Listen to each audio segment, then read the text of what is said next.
ভাইয়ের বাসর ঘরে নিজের প্রেমিকা শিখাকে দেখে ভড়কে গেলাম। এক মুহূর্তের জন্য নিজের চোখকে অবিশ্বাস করতে বাধ্য হলাম। মনকে সান্ত্বনা দিয়ে বললাম, ধুর, সে তো আমায় অনেক ভালোবাসে, এমনটা করতেই পারে না।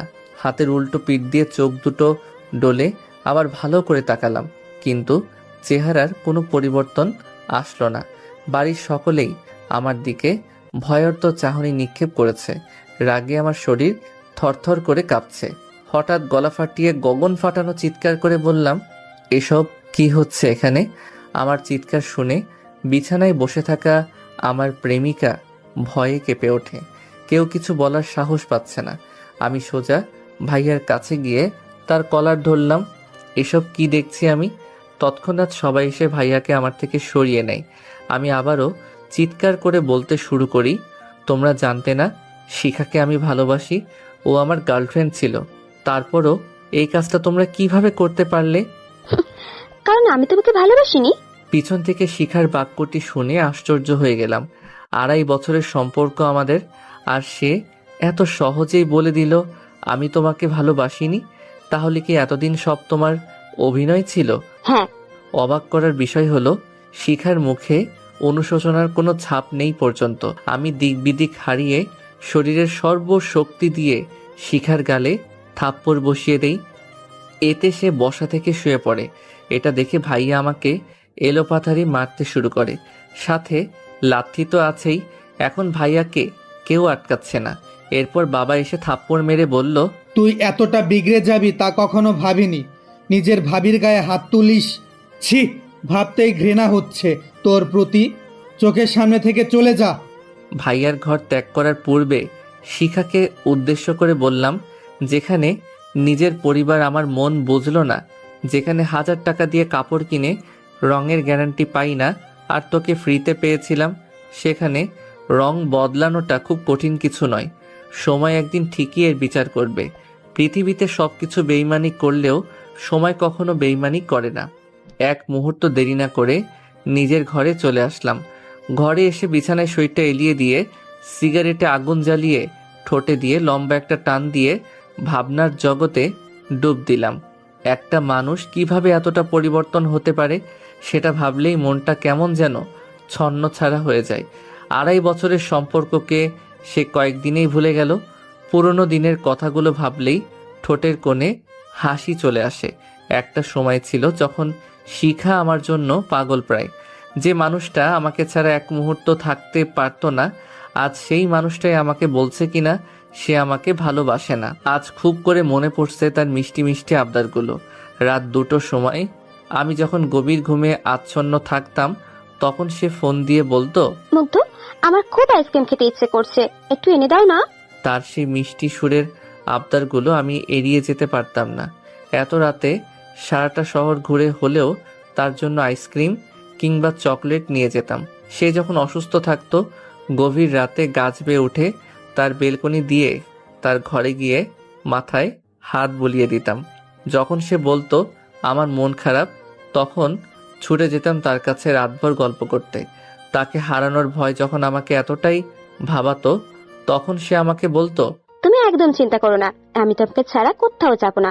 আমি সারা জীবন তোমার বুকে মাথা রেখে ঘুমাতে চাই। আর আজ থেকে সেই মেয়েটাই কিনা আমার বড় ভাইয়ের বুকে ঘুমোবে। নিয়তির কি বিচিত্র খেলা। চাকরির ইন্টারভিউ দিতে কিছুদিনের জন্য ঢাকা গিয়েছিলাম। সেখানে থাকতে হয়েছে কিছুদিন। এই কয়দিনে ঠিক মতো কথা হয়নি শিখার সঙ্গে। আর এতটুকু সময়েই সে নিজেকে এতটা পরিবর্তন করতে গেল, মজে গেল আমার ভাইয়ের মোহে। আর মজবেই না বা কেন? কত বড় অফিসার সে, মাস শেষে লাখ টাকা উপার্জন করে, আর আমি তো একটা বেকার ছেলে। ঢাকা থাকা অবস্থায় শুনেছি ভাইয়ার বিক্রি। ভেবেছিলাম তারা হয়তো আমার আসা পর্যন্ত অপেক্ষা করবে, তারপর বিয়ে হবে। কিন্তু আমার পরিবারের কাছে আমি এতটাই অবহেলার পাত্র ছিলাম যে তারা আমার অনুপস্থিতিতে ভাইয়ার বিয়ে দেয়। তারা ভাবতো আমি থাকলে যদি কোনো সমস্যা বাঁধিয়ে ফেলতাম। ভাইয়া জানতো না যে আমি শিখাকে ভালোবাসতাম, কিন্তু মা বাবা তো জানতেন। হঠাৎ হাতে গরম কিছুর ছোঁয়া টের পেয়ে হাতের দিকে তাকালাম। সিগারেটটা পুড়ে শেষ হয়ে গেছে। ঘর থেকে বেরিয়ে ছাদে গেলাম। সেখানে আরও একটা সিগারেট ধরালাম। মনের সুখে সিগারেটের টান বসালাম। পৃথিবীতে সিগারেটই হচ্ছে একমাত্র খাবার যেটা মনের অতল গহ্বরে লুকিয়ে থাকা কষ্টকে টেনে হিচড়ে বের করে উড়িয়ে নিয়ে যাই নিজের সাথে, ঘুরে বেড়ায় পথহারা পথিকের মতো। এভাবে কয়েকটা সিগারেট শেষ করার পর বাড়ি থেকে বের হলাম বাড়ির পাশে থাকা ব্রিজের উদ্দেশ্যে। কিছুক্ষণ সে কাঙ্ক্ষিত জায়গায় পৌঁছালাম। এই মুহূর্তে নিজের জীবনটাকে খেলনা মনে হচ্ছে। উদ্দেশ্য ব্রিজ থেকে লাফিয়ে আত্মহত্যা করব, কিন্তু ভিতরে ভিতরে অনেক ভয় করছে। এত দূর থেকে লাফ দিলে কি আদৌ বেঁচে থাকবো? পরক্ষণেই ভাবলাম, আরে আমি তো মরার জন্য লাফ দেব, তাহলে মৃত্যু নিয়ে চিন্তা করছি কেন? ইতিমধ্যে হাতে থাকা সিগারেটটাও শেষ হয়ে গেছে। পকেট থেকে সিগারেটের প্যাকেট বের করে দেখি সিগারেট শেষ। প্যাকেটটাকে মুখের সামনে তুলে ধরে বললাম, শেষে তুইও আমাকে ছেড়ে যাচ্ছিস? আর যাবি না বা কেন? যেখানে নিজের পরিবার পাশে রইল না, সেখানে তোকে কাছে পাওয়া বিলাসিতা মাত্র। এই পৃথিবীর সবাই স্বার্থপর রে। নিজের স্বার্থ হাসিল করে সবাই একা করে চলে যায়। দিন শেষে বেঈমানগুলোই সুখে থাকে আর কষ্টে মরে বোকা মানুষগুলো। আমরা যাকে নিজের থেকেও বেশি আপন ভাবি, একদিন সেই মানুষটাই পর করে চলে যায়। কেন এমন হয় বলতে পারিস? যা, তোকেও মুক্তি দিয়ে দিলাম বলেই প্যাকেটটা পানিতে ফেলে দিলাম। মুহূর্তে হারিয়ে গেল প্যাকেটটি। ভাবছি এভাবেই আমিও হারিয়ে যাব সবার আড়ালে। ব্রিজের রেলিংয়ের উপর দাঁড়িয়ে দিলাম লাফ। রাত 2টোর সময় অচেনা একটা মেয়ের হাতে থাপ্পড় খেয়ে আত্মহত্যার চিন্তা আপাতত মঙ্গল গ্রহে চলে গেছে। গালে হাত দিয়ে চিন্তা করছি আমাকে থাপ্পড় মারার কারণ। লাফ দিতেই যাচ্ছিলাম, তখনই কে যেন পা জড়িয়ে ধরে, তাই আর লাফ দেওয়া হয়নি। মেয়েটির দিকে ভালো করে তাকিয়ে দেখি কালো জিন্সের প্যান্ট, কালো হুডি, কালো একটা মাস্ক, হুডির টুপি মাথায় দেওয়া, সবকিছুই কালো। সামনে যে একটা মেয়ে দাঁড়িয়ে আছে সেটাই বোঝা যাচ্ছে না ঠিক মতো। আবার পাশে একটা কালো বাইকও রয়েছে। মেয়েটি আমার মুখের সামনে তুড়ি বাজিয়ে বলল, এই যে হ্যালো, বোবা হয়ে গেলেন নাকি? এইভাবে চুপচাপ কি দেখতেছেন? এতক্ষণে হুঁশ হলো আমার। তার আগে আমাকে বলেন, আপনি আমাকে মারলেন কেন? আত্মহত্যা করছিলেন তাই? জানেন আত্মহত্যা মহাপাপ? জানি, তবে আপনার সাহস দেখে অবাক না হয়ে পারলাম না। এত রাতে একা একটি মেয়ে হয়ে একটা ছেলেকে মারলেন। এখন যদি আমি আপনার কোনো ক্ষতি করি? মেয়েটি বোধহয় হাসলো। হাসির কি বললাম? আপনি হাসছেন? হাসার মতো কিছু বলেছি কি? আপনি বোবার মতো কথা বলেন। মানুষ এতটা অকৃতজ্ঞ নয় যে তার জীবন বাঁচিয়েছে তারই ক্ষতি করার চিন্তা করবে। বাহ, চমৎকার কথা বলেছে তো মেয়েটা। আপনার বুদ্ধি আছে বলতে হয়। এতটুকু বুদ্ধি নিয়ে চলতে হয়। যাই হোক, এখন বলুন, বলদের মতো মরতে কেন যাচ্ছিলেন? আরে মেয়েটা তো আজব, আমাকে বলদ বলল। সোজা সাপটা উত্তর দিলাম, আমার প্রেমিকার বিয়ে হয়েছে, সে বেইমানি করেছে আমার সাথে। আজীব ব্যাপার। মেয়েটি খিলখিল করে হাসছে। আমার কষ্টের কথা শুনে সে হাসছে। মনে কি মায়া বলে কিছু নেই? ব্যাস এইটুকুই? এই সামান্য কারণে আপনি জীবনটা শেষ করতে চাচ্ছিলেন? মিষ্টি চাঁদের দিকে তাকিয়ে দীর্ঘ একটা শ্বাস ছেড়ে বললাম, আরও কারণ আছে। সে আমার বড় ভাইকেই বিয়ে করেছে, আর পরিবারের সবার কাছে আমি অবহেলার পাত্র। মা বাবা জানতো আমাদের সম্পর্কের বিষয়ে, তারপরও তারা বিয়েটা আটকায়নি। আমার অনুপস্থিতিতে বিয়ে দিয়ে দেয়। এবার মেয়েটিও লম্বা একটা শ্বাস ছাড়লো। তার কণ্ঠ শীতল হয়ে এলো। চলুন সামনে হাঁটা যাক। হাঁটবেন? আচ্ছা চলুন। আমরা হাঁটা ধরি। এখনো পর্যন্ত কেউ কারো নামই জানলাম না। হঠাৎ সে বলে ওঠে, সত্যিই পরিবারের কাছে এমন ব্যবহার পাওয়া খুব কষ্টের। এর চেয়ে মৃত্যু যন্ত্রণাই শ্রেয়। কিন্তু মা বাবা কি করে হতে পারে সন্তানের উপর এতটা কঠোর? তারা কি সত্যিই আপনার? জি, ঠিকই ধরেছেন। তারা আমার আপন মা বাবা নয়। শুনেছি যখন ছোট ছিলাম তখনই দত্তক নিয়েছিল আমায়। আমি তো এটাও জানি না যে আমার আসল মা বাবা কি আদৌ বেঁচে আছে কিনা মরে গেছে। ছোটবেলায় সবাই খুব ভালোবাসতো, বিশেষ করে মায়ের ভালোবাসাটা পেতাম সবচেয়ে বেশি। আস্তে ধীরে যখন বড় হতে শুরু করি তখন আমার প্রতি মায়ের ভালোবাসা দেখে বড় ভাই হিংসায় জ্বলে যেত। আমি তাকে আপন ভাই ভাবতাম ঠিকই, কিন্তু তার চোখে আমি নিতান্তই উটকো একটা ঝামেলা। তাই সে উঠতে বসতে বাড়ির সকলের চোখে আমাকে যে কোনো মূল্যে অপরাধী সাজাতো। আমিও কখনো তাকে কিছু বলতাম না। তাদের নুন খেয়েছি, ছোট থেকে বড় করেছে, এই তো অনেক। এগুলো তো নিজের মা বাবাও করতে পারতো, তাই কখনো অকৃতজ্ঞ হয়ে ওঠা হয়নি। আস্তে আস্তে পরিবারের চোখে সবচেয়ে বাজে মানুষ হয়ে গেলাম। সন্তানের মতো ভালোবেসেছিল, ফেলে তো আর দিতে পারে না, তাই বাড়ির এক কোণে ফেলে রাখতো আমাকে। আমার প্রেমিকা ছিল বড়লোক বাবার একমাত্র মেয়ে, আর ছেলেও মস্ত বড় অফিসার। মাস শেষে লাখ লাখ টাকা উপার্জন করে। এদিকে আমি এক বেকার ব্যর্থ প্রেমিক। বিয়ে না দেওয়ার কোনো কারণ ছিল না। আমি আমার মা বাবাকে কখনোই ক্ষমা করব না। ইতিমধ্যেই চোখের কোণে পানি এসে জমাট বেঁধেছে। চোখের পলক ফেলতেই টুপ করে মাটিতে পড়ে গেল 2 ফোঁটা পানি। কাঁদবেন না। সময় এবং পরিস্থিতির সাথে নিজেকে খাপ খাইয়ে চলার নামই হচ্ছে জীবন, সেটা হোক সুখের কিংবা দুঃখের। সময় আর পরিস্থিতি তো বোঝে না আপনি বা আমি সুখে আছি নাকি কষ্টের দিন পার করছি। ভাগ্য নিজেকেই পরিবর্তন করে নিতে হয়। জীবনে যুদ্ধ না করলে জীবনটাকে কখনো উপলব্ধি করা সম্ভব হয়ে ওঠে না। খুব সুন্দর করে কথা বলেন আপনি। দেখে আবার প্রেমে পড়েন না জানো আমার। মেয়েটির কথা শুনে ভ্যাবাচ্যাকা খেয়ে গেলাম। মুখের উপর কেউ এভাবে বলে? জি, সবকিছু মুখের উপর বলার চেয়ে উত্তম আর কিছু নাই। মনের ভেতর এক, মুখে আরেক। এমন মানুষের মতো ভয়ঙ্কর পৃথিবীতে আর কিছুই হতে পারে না। মেয়েটির কথা যতই শুনছি ততই অবাক হচ্ছি। সবকিছু কতটা গভীরভাবে চিন্তা করে। এভাবেও চলা যায়? আত্মহত্যা করলেই কি সবকিছুর সমাধান হয়ে যায়? মেয়েটির প্রশ্নের কি জবাব দেব ভাবতে পারছি না। চুপ যে বড্ড। জানি না, তবে সবার থেকে নিজেকে আড়াল করে নিতে চেয়েছিলাম। আপনি বড্ড বোকা। যার জন্য মরতে গেছিলেন সে কিন্তু একবারও আপনার জন্য চোখের পানি ফেলতো না। সে তো তার জন্য একটা পারফেক্ট জীবনসঙ্গী খুঁজছিল। সেটা পাওয়ার হয়ে গেছে, তাহলে সে কেন ভাববে তার অতীত নিয়ে? বেঈমানরা কখনো কাঁদে শুনেছেন? না। তাহলে বোকার মতো কেন মরতে বসেছিলেন? শক্তি রেখে যারা চলে তারা কখনো হারে না। ব্যর্থতা একটা পরীক্ষা মাত্র। স্বীকার করুন কি ঘাটতি রয়েছে, দেখুন, পূরণ করুন। যতক্ষণ না সফল হন শান্তির ঘুম ত্যাগ করুন, লড়াই করুন। সফলতা হেঁটে হেঁটে আপনার কাছে আসবে। আমরা যখন ছোট ছিলাম হাঁটার পথে 1000 বার হোঁচট খেয়ে পড়ে গেছি। তখন কি আমরা পড়েই ছিলাম? না, উঠে দাঁড়িয়ে আবারও হাঁটতে শুরু করেছি। তাই তো আজ এখন নিজে হাঁটতে পারি। তখন যদি চেষ্টা না করে ব্যর্থ হয়ে পড়ে থাকতাম তাহলে আজ সমাজের কাঁধে বোঝা হয়ে থাকতাম। চলতি পথে হোঁচট খেয়েছেন, ঘাবড়াবেন না, উঠে দাঁড়ান। দরকার হলে কিছুটা সময় বিশ্রাম নিয়ে আবার চলতে শুরু করুন। থেমে গেলে সফলতার দ্বারে পৌঁছাবেন কিভাবে? বেঈমানদের জন্য নিজেদের কষ্ট দেয় তো বোকারা। অন্যের জন্য নয়, নিজের জন্য বাঁচুন। বাঁচার জন্য লড়াই করুন। নিজেকে এমনভাবে তৈরি করুন যাতে আপনাকে যারা অসফল দেখতে চায়, যারা আপনার কষ্টের কারণ, তারা যেন জ্বলে পুড়ে খাক হয়ে যায়। জানি না মেয়েটাকে, তবে তার অনুপ্রেরণার বার্তা পেয়ে খুব করে বাঁচতে ইচ্ছে করছে। স্বাদ জাগছে পুনরায় পৃথিবীটাকে জানবার। হ্যাঁ, আমি বাঁচব, নিজের জন্য হলেও বাঁচব। এভাবে যদি সবাই ভাবতো তাহলে বিচ্ছেদের পর হয়তো মৃত্যুর হার বাড়ত না। আপনার মনটা ভীষণ খারাপ, চলুন আপনাকে নিয়ে একটু ঘুরে আসি, যদি মন ভালো হয়। মেয়েটি বাইকে উঠে স্টার্ট দিল। আমিও 7-5 না ভেবে উঠে পড়লাম। জানি না সে কোথায় নিয়ে যাচ্ছে, তবে ভালো লাগছে ভীষণ। আমি ভাবছি, প্রচুর ভাবছি। কি ভাবছি সেটাও জানি না, তবে ভাবতেও ভালো লাগছে।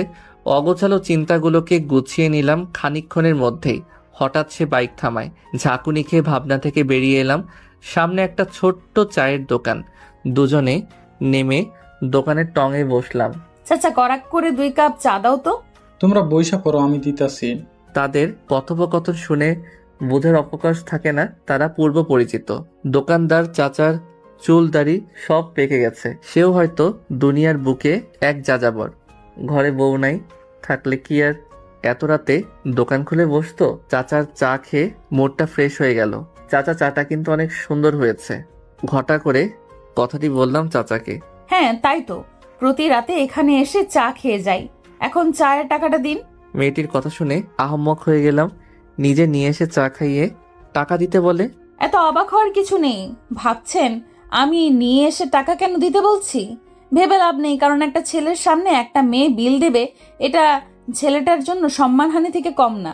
বেশি কিছু না ভেবে চাচার দিকে 100 টাকার নোট বাড়িয়ে দিলাম। সে হাসছে। বাজান, আমার কাছে ভাঙতি নাই।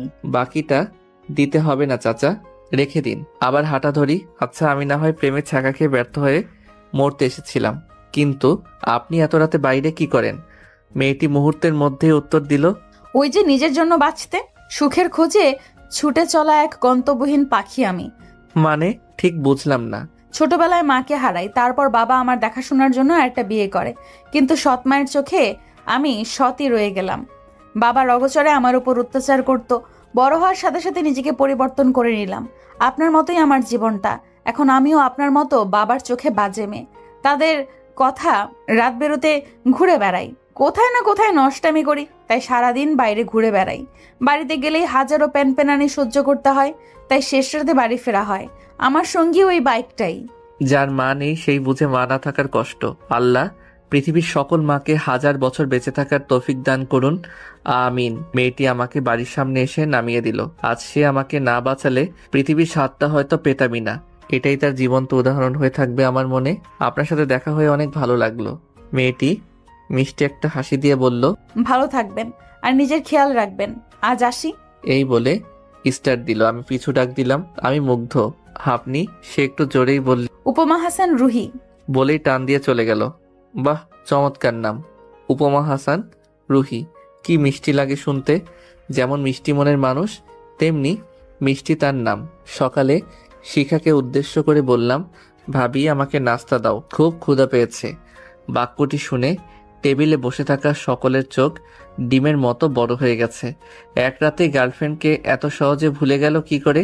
এক রাতেই এতটা পরিবর্তন, বড্ড ভাবাচ্ছে বিষয়টা। আর শিখা তো আহমকের মতো হা করে তাকিয়ে আছে আমার দিকে। কি ব্যাপার ভাবি, এভাবে তাকিয়ে আছো কেন?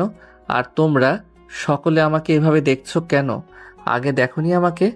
মা আমার মাথায় হাত দিয়ে বলল, তুই ঠিক আছিস তো মুগ্ধ? শরীর খারাপ করেনি তো? মায়ের কথা শুনেই মনের ভিতর জ্বলতে থাকা বাতিটা কেন যেন নিভে গেল। যেই মা আগে কোনো বাক্য শেষ করার আগে বাবা শব্দটা জুড়ে দিত, আজ সেই মাই কিনা নাম নিয়ে ডাকে। মনটাকে শক্ত রেখে বললাম, আমি সম্পূর্ণ ঠিক আছি। আর তোমরা এমন বিহেভিয়ার করছো কেন সেটাই তো বুঝে উঠতে পারছি না। কেউ কিছু বলার আগে ভাইয়া কর্কশ কণ্ঠে বলে ওঠে, দেখো নেশা টেশা করছে কিনা। ছোটবেলা থেকেই মদকে খুব ঘৃণা করি। এই শব্দ শুনলেই মাথায় রাগ ওঠে। ভাইয়া হয়তো ভেবেছে কালকের মতোই আজও তার দিকে ক্ষিপ্ত হয়ে মারতে যাব। আমি নিজেকে কন্ট্রোল করে ভাইয়ার দিকে তাকিয়ে একটা মিষ্টি হাসি উপহার দিলাম। এতে তার হাসিটা নিভে গেল। নেশা তো কাল রাতে করেছিলাম ভাইয়া, তাই কাল উল্টাপাল্টা সব কাজ করে ফেলেছি। ক্ষমা করে দিস ভাইয়া। আর ভাবি তুমিও ক্ষমা করে দিও প্লিজ। শিখার দিকে তাকাতেই চোখের কোণে পানি এসে জড়ো হলো। মেয়েটা কতটা স্বার্থপর, সবার চোখ এড়িয়ে সেটা মুছে নিলাম। কেউ না দেখলেও শিখা দেখে নিয়েছে, কারণ তখন তার দিকে তাকিয়েছিলাম। মনের ভিতর কষ্ট লুকিয়ে রেখে আর কতই বা হাসা যায়। মনটা তো খুব নরম, কোনো পাথর নয় যে সারাদিন পানি ঢাললেও সে গলবে না। উফ ভাবি, আর দেরি না করে নাস্তা দাও, ঠান্ডা হয়ে যাবে তো। শিখা মুখটা মলিন করে সবাইকে নাস্তা পরিবেশন করলো। প্রিয় মানুষটিকে পাইনি তো কি হয়েছে, তার হাতে রান্না খাওয়ার তো সৌভাগ্য হয়েছে। তাই দুঃখ বিলাস না করে তৃপ্তি নিয়ে খেলাম। খাওয়া শেষ করে ছাদে গেলাম। এক কোণে দাঁড়িয়ে মনের সুখে সিগারেটে টান মারছি আর প্রকৃতির সাথে নিজের কষ্টগুলোকে ভাগাভাগি করছি। কিছুক্ষণ পর কারো পায়ের শব্দ পেলাম। তাকিয়ে দেখি শিখা সে গুটি গুটি পায়ে আমার পাশে এসে দাঁড়ালো। হঠাৎ স্বামীকে ঘরে রেখে ছাদে এলেন যে? অফিসে গেছে। বাহ, চমৎকার বিষয়। বিয়ের পর দিনে অফিস, বেশ দায়িত্ববান স্বামী পেয়েছেন। শিখা চুপচাপ দাঁড়িয়ে আছে। আমিও আর কিছু না বলে আকাশপানে চেয়ে রইলাম। কি ভাবছো এমন আকাশের দিকে তাকিয়ে? ভাবছি মানুষ কতটা নিখুঁত অভিনয় জানলে দীর্ঘ 2.5 বছর অভিনয় করে যেতে পারে, তাও আবার যেমন তেমন নয়, ভালোবাসার অভিনয়। আপনি চাইলেই নাটক বা সিনেমায় কাজ করতে পারেন, বেশ নামডাক হবে। আমার কথার কোনো উত্তর দিল না শিখা। কিছু সময় নীরব থেকে বলল, তখন খাবার টেবিলে কাঁদছিলে কেন? ফিক করে হেসে দিয়ে ফেললাম। কাঁদিনি, চোখে কিছু একটা পড়েছিল তাই চোখে পানি এসেছিল। আচ্ছা একটা কথা জিজ্ঞেস করব? এর আগে তো এমন ঘটা করে অনুমতি নিতে না, তবে আজ কেন? পুরো কথা শেষ করতে না দিয়েই বললাম, আগে আপন ছিলেন আর এখন আপনি আমার কেউ না, তাই আগের কথা টেনে কথা না বললেই ভালো। যাই হোক বলেই ফেলি। আমি আসলে জানতে চাচ্ছি আমার সাথে প্রতারণা করার কারণটা কি? এমন অপরাধ করেছিলাম যার জন্য এই ভয়ঙ্কর শাস্তি দেওয়া হলো? সবকিছু তোমার ভাইয়ের কথাই করেছি। চমকে উঠলাম কথাটি শুনে। তার মানে এটাতেও ভাইয়ার হাত রয়েছে? মানে? তোমার ভাইয়ের সাথে আমার রিলেশন 3 বছরের। একদিন হঠাৎ তোমার ভাইয়া আমাকে বলে তোমার জন্য নাকি মা তাকে ভালোবাসেনি, সব ভালোবাসা তুমি একাই পেয়েছো, এমনকি সব সম্পত্তি তোমার নামেই করে দেবে। তাই সে তোমার সাথে আমাকে ভালোবাসার নাটক করতে বলে, তাই আমিও তার কথায় রাজি হয়ে যাই। শিখার কথা শুনে বেশ পাগলের মতো হাসতে ইচ্ছে করছে, হেসেও ফেললাম। তুমি হাসছো? কাল দিন পর্যন্ত খুব অহংকার করে বলতে পারতাম আমার একটা আপন মানুষ ছিল, কিন্তু আজ যে সম্পূর্ণ একা হব এটা ভাবিনি কখনো। এখন থেকে আমি শুধুই আমার। তোমার কথা ঠিক মানে বুঝলাম না। হ্যাঁ, তোমার শ্বশুর শাশুড়ি আমার নিজের মা বাবা নয়, দত্তক নিয়েছিল। ছোটবেলায় ভালোবাসতো ঠিকই, কিন্তু এখন আমি তাদের কাছে ডাস্টবিনের আবর্জনা। আর বাকি রইল সম্পত্তি। আরে, যেখানে আপন মানুষগুলো দূরে ঠেলে দেয়, সেখানে তার থেকে বড় কষ্টের আর কি হতে পারে? সম্পত্তি দিয়ে কি হবে যদি মনেই সুখ না থাকে? জানো শিখা, এই পরিবার থেকে যখন অবহেলা পাচ্ছিলাম, তখন হুট করে তুমি আমার জীবনে অনুপ্রবেশ করলে। আর তারপর আস্তে আস্তে তুমি নিজেই ভালোবাসার হাত বাড়িয়ে দিলে। তখন আমি আবার নতুন একটা পৃথিবী সাজাতে ব্যস্ত হয়ে পড়লাম। সবাই যখন আমাকে তাদের দ্বার থেকে তাড়িয়ে দিল, তখন শেষে এসে তোমার দ্বারে দাঁড়ালাম। তুমি দরজাটা খুললে ঠিকই, হাতটাও বাড়িয়ে দিলে, কিন্তু শেষ মুহূর্তে এসে মুখের উপর দরজাটা বন্ধ করে দিলে। এখন আর আমার পৃথিবীতে কেউ রইল না। না পেলাম নিজের মা বাবার ভালোবাসা, না পেলাম টাকা দিয়ে কিনে নেওয়া মা বাবার ভালোবাসা, আর না পেলাম প্রিয় মানুষটার ভালোবাসা। আমার জীবনটা কতটা রঙিন, তাই না শিখা? চারিদিকে শুধু সুখ আর সুখ। আমার সাথেই কেন এমন হলো বলতে পারো? নিচে যারা আছে তারা তোমার আপন মা বাবা নয়। কেন? সবকিছুই যখন বলেছে তখন এটাও নিশ্চয়ই বলেছে। তুমি এতিম, এটা কখনো বলেনি। শিখার দিকে তাকিয়ে দেখি তার চোখ দিয়ে অনর্গল পানি পড়েই চলেছে। করুণা হচ্ছে আমার প্রতি। শিখা আমার পা জাপটে ধরে কাঁদতে কাঁদতে ক্ষমা চাইতে লাগলো। তুমি প্লিজ আমাকে ক্ষমা করে দাও। বিশ্বাস করো, আমাকে ভুল বুঝে এসব করানো হয়েছে। আমি জানতাম না তুমি এতিম। বুদ্ধি কি লোপ পেয়েছে নাকি? দেবরের পায়ে ধরে কেউ? আর আমি এতিম জানলে নাটক করতে না, কিন্তু মা বাবা আছে জেনে নাটক করেছো কেন? কষ্টটা কি মা বাবা মোচন করে দিত? এটা কেমন চিন্তা তোমার? তোমার দেয়া কষ্ট কেন আমার মা বাবা মোচন করবে? পা থেকে ওঠো তাড়াতাড়ি, কেউ দেখে ফেলবে, পরে তোমারই সম্মানে আঘাত আসবে। আগে বলো, তুমি আমাকে ক্ষমা করে দিয়েছো? কি আজীব ব্যাপার, তাই না? কষ্ট দিচ্ছ নিজের ইচ্ছায়, আবার ক্ষমা করতেও বাধ্য করছো। নিয়তির কি খেলা! তোমাকে জায়গা দিয়েছিলাম বুকের অতল গহ্বরে, আর আজ রয়েছো তুমি আমার পায়ে। একেই বলে সুখে থাকতে ভূতে কিলাই। প্লিজ পা থেকে ওঠো। শিখা পা থেকে উঠে দাঁড়ায়। চলে আসতে যাব, ঠিক তখনই শিখার ফুপিয়ে ফুপিয়ে কান্নার শব্দ পেলাম। দীর্ঘ 2.5 বছরের সম্পর্কে তার উপর যতবারই রাগ করেছি, ততবারই সে এভাবে ফুপিয়ে কেঁদে আমার রাগ ভাঙিয়েছে। সেসব তো সবই মিথ্যা ছিল। আজও কি সে মিথ্যা কান্নার মায়ায় জড়াতে চায় আমায়? প্লিজ প্লিজ আমাকে ক্ষমা করে দাও গুড্ডু। বলেই আবার ফুপিয়ে কেঁদে ওঠে মেয়েটা। শিখা আমাকে ভালোবেসে এই গুড্ডু নামে ডাকতো। ওর চোখের পানি কেন জানি না আমার সহ্য হচ্ছে না। মনের ভিতর অজানা এক চিনচিন ব্যথা অনুভব করছি। হিতাহিত জ্ঞান হারিয়ে শিখাকে জড়িয়ে ধরলাম। সে আমাকে ভালো না বাসলেও আমি তো বেসেছি। আমিও যদি তাকে কষ্ট দেই, তাহলে আমাদের মধ্যে পার্থক্য রইল কি? আমি তো সত্যিই ভালোবেসেছি, তাই আমার উচিত তাকে ক্ষমা করে দেওয়া। শিখার কপালে ছোট্ট একটা চুম্বন করে বললাম, আচ্ছা, ক্ষমা করে দিলাম তোমায়। দোয়া রইল তোমার জীবনের প্রতিটি কোণা সুখ দিয়ে ভরে উঠুক। আমি জানি এখানে থাকলে আমাদের সম্পর্কটা একদিন পরকীয়ায় পরিণত হবে, তাই আমাকে অনেক দূরে চলে যেতে হবে। 2 দিন পরে সবার কাছ থেকে বিদায় নিয়ে চলে এলাম ঢাকা শহরে। আসার সময় সবাই খুশি হলেও শিখার চোখের কোণে ছিল জমাট বাঁধা পানি। তাকে ইশারায় বলেছিলাম, কখনো কাঁদবে না, সব সময় মুখে হাসি রেখা ফুটিয়ে রাখবে।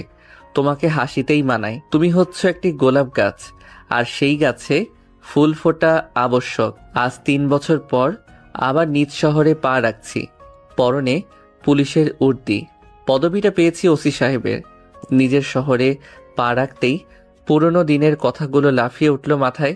শিখাকে দেখার অদম্য ইচ্ছা জাগলো মনে, কিন্তু যেটা হারিয়ে যাবার সেটা তো হারিয়ে গেছেই।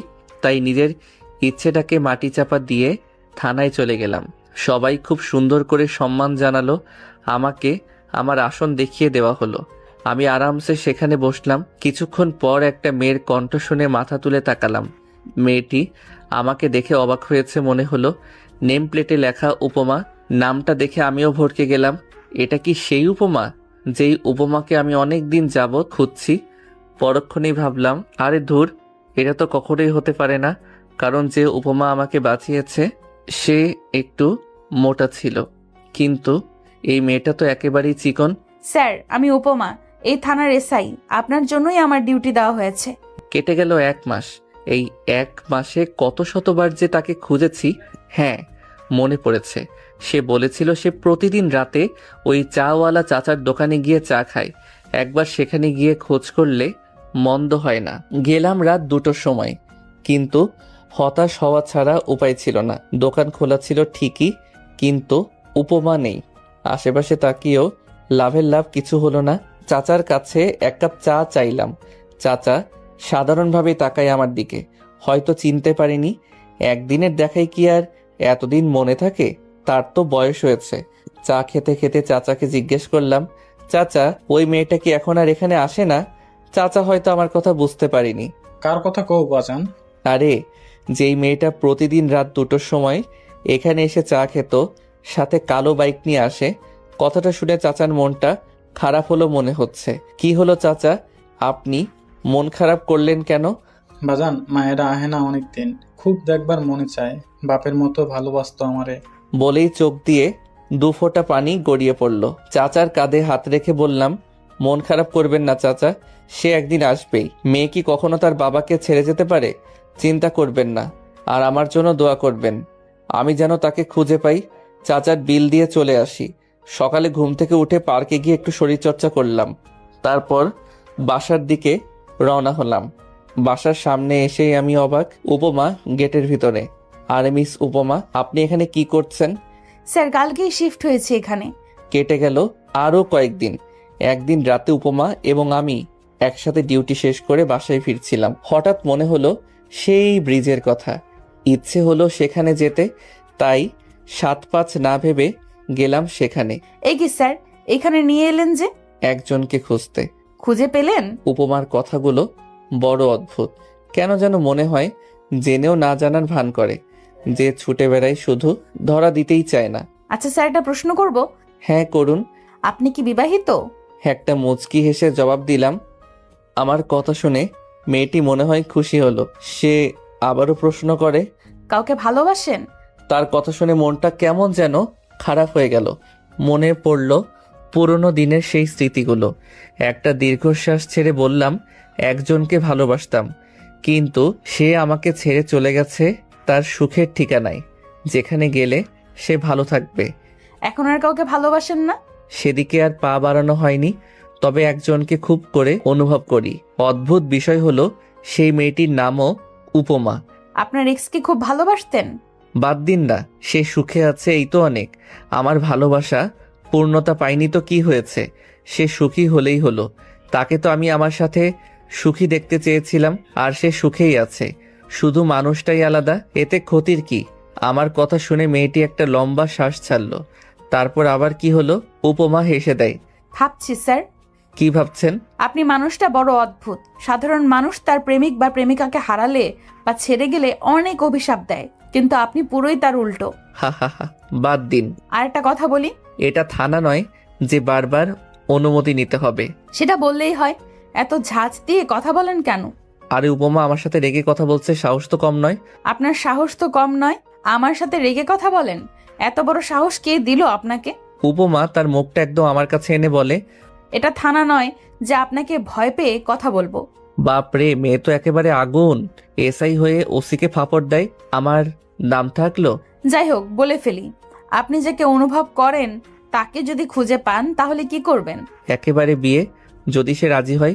উপমা মনে হয় আমার কথা শুনে খুশি হলো। এটা ভালো বলেছেন। প্রিয় মানুষকে হারিয়ে যেতে দিতে নেই। একবার হারিয়ে গেলে সারা জীবন আফসোস নিয়ে কাটাতে হয়। নিয়তি বড় অদ্ভুত। কেউ কি আর ইচ্ছে করে তার প্রিয় মানুষটিকে হারায়? তারা নিজের রং বদলিয়ে নতুন রঙের ছোঁয়ায় ডুবে যায়, হারিয়ে যায় সেই রঙের অতল গহ্বরে।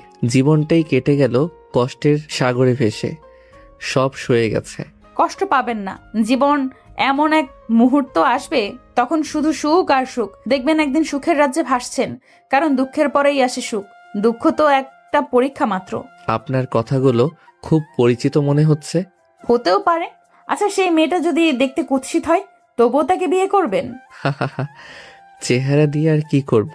যদি মনটাই হয় বিষাক্ত, সে কুৎসিত হোক না সুন্দর, এতে আমার আসে যায় না। তার মনটা অনেক সুন্দর। একটা মানুষ কতটা ভালো হলে একজনের প্রাণ বাঁচিয়ে তাকে বাঁচতে শেখায়। সে আর যাই হোক, আর 5টা মেয়ের মতো বেইমান হবে না। যদি সে কুৎসিত হয় তাহলে আমার জন্য ভালোই হবে। উপমা অবাক হলো শেষের কথাটি শুনে। কুৎসিত হলে ভালো হবে কেন? কেননা আজকের দিনে পরকীয়া এতটাই বৃদ্ধি পেয়েছে, আর এগুলো সুন্দরী মেয়েরাই করে বেশি। আর বিশেষ করে বউকে নিয়ে বাইরে বের হলে রাস্তার কিছু কুকুরের বাজে নজরে যেতে হয়। কুৎসিত হলে কেউ সেভাবে তাকাবে না। আপনার কথা শুনে ভালো লাগলো। আচ্ছা, আপনি যদি তাকেও না পান তাহলে কি আবারও আত্মহত্যা করবেন? উপমার কথা শুনে অবাকের চরম পর্যায়ে পৌঁছে গেলাম। আমি যে আত্মহত্যা করতে চেয়েছিলাম সে জানলো কিভাবে? আমি তো তাকে কখনো বলিনি। আপনি এসব জানলেন কিভাবে? বলছি একটু অপেক্ষা করুন, আমি আসছি। আর যতক্ষণ না আসছি ততক্ষণ এখান থেকে এক পাও সরবেন না, নাহলে পা ভেঙে হাতে ধরিয়ে দেব। এই বলে গাড়ি নিয়ে চলে গেল। বুঝলাম না হঠাৎ তার কি হলো। মেয়েটি আজ বড় অদ্ভুত আচরণ করছে। দাঁড়িয়ে রইলাম।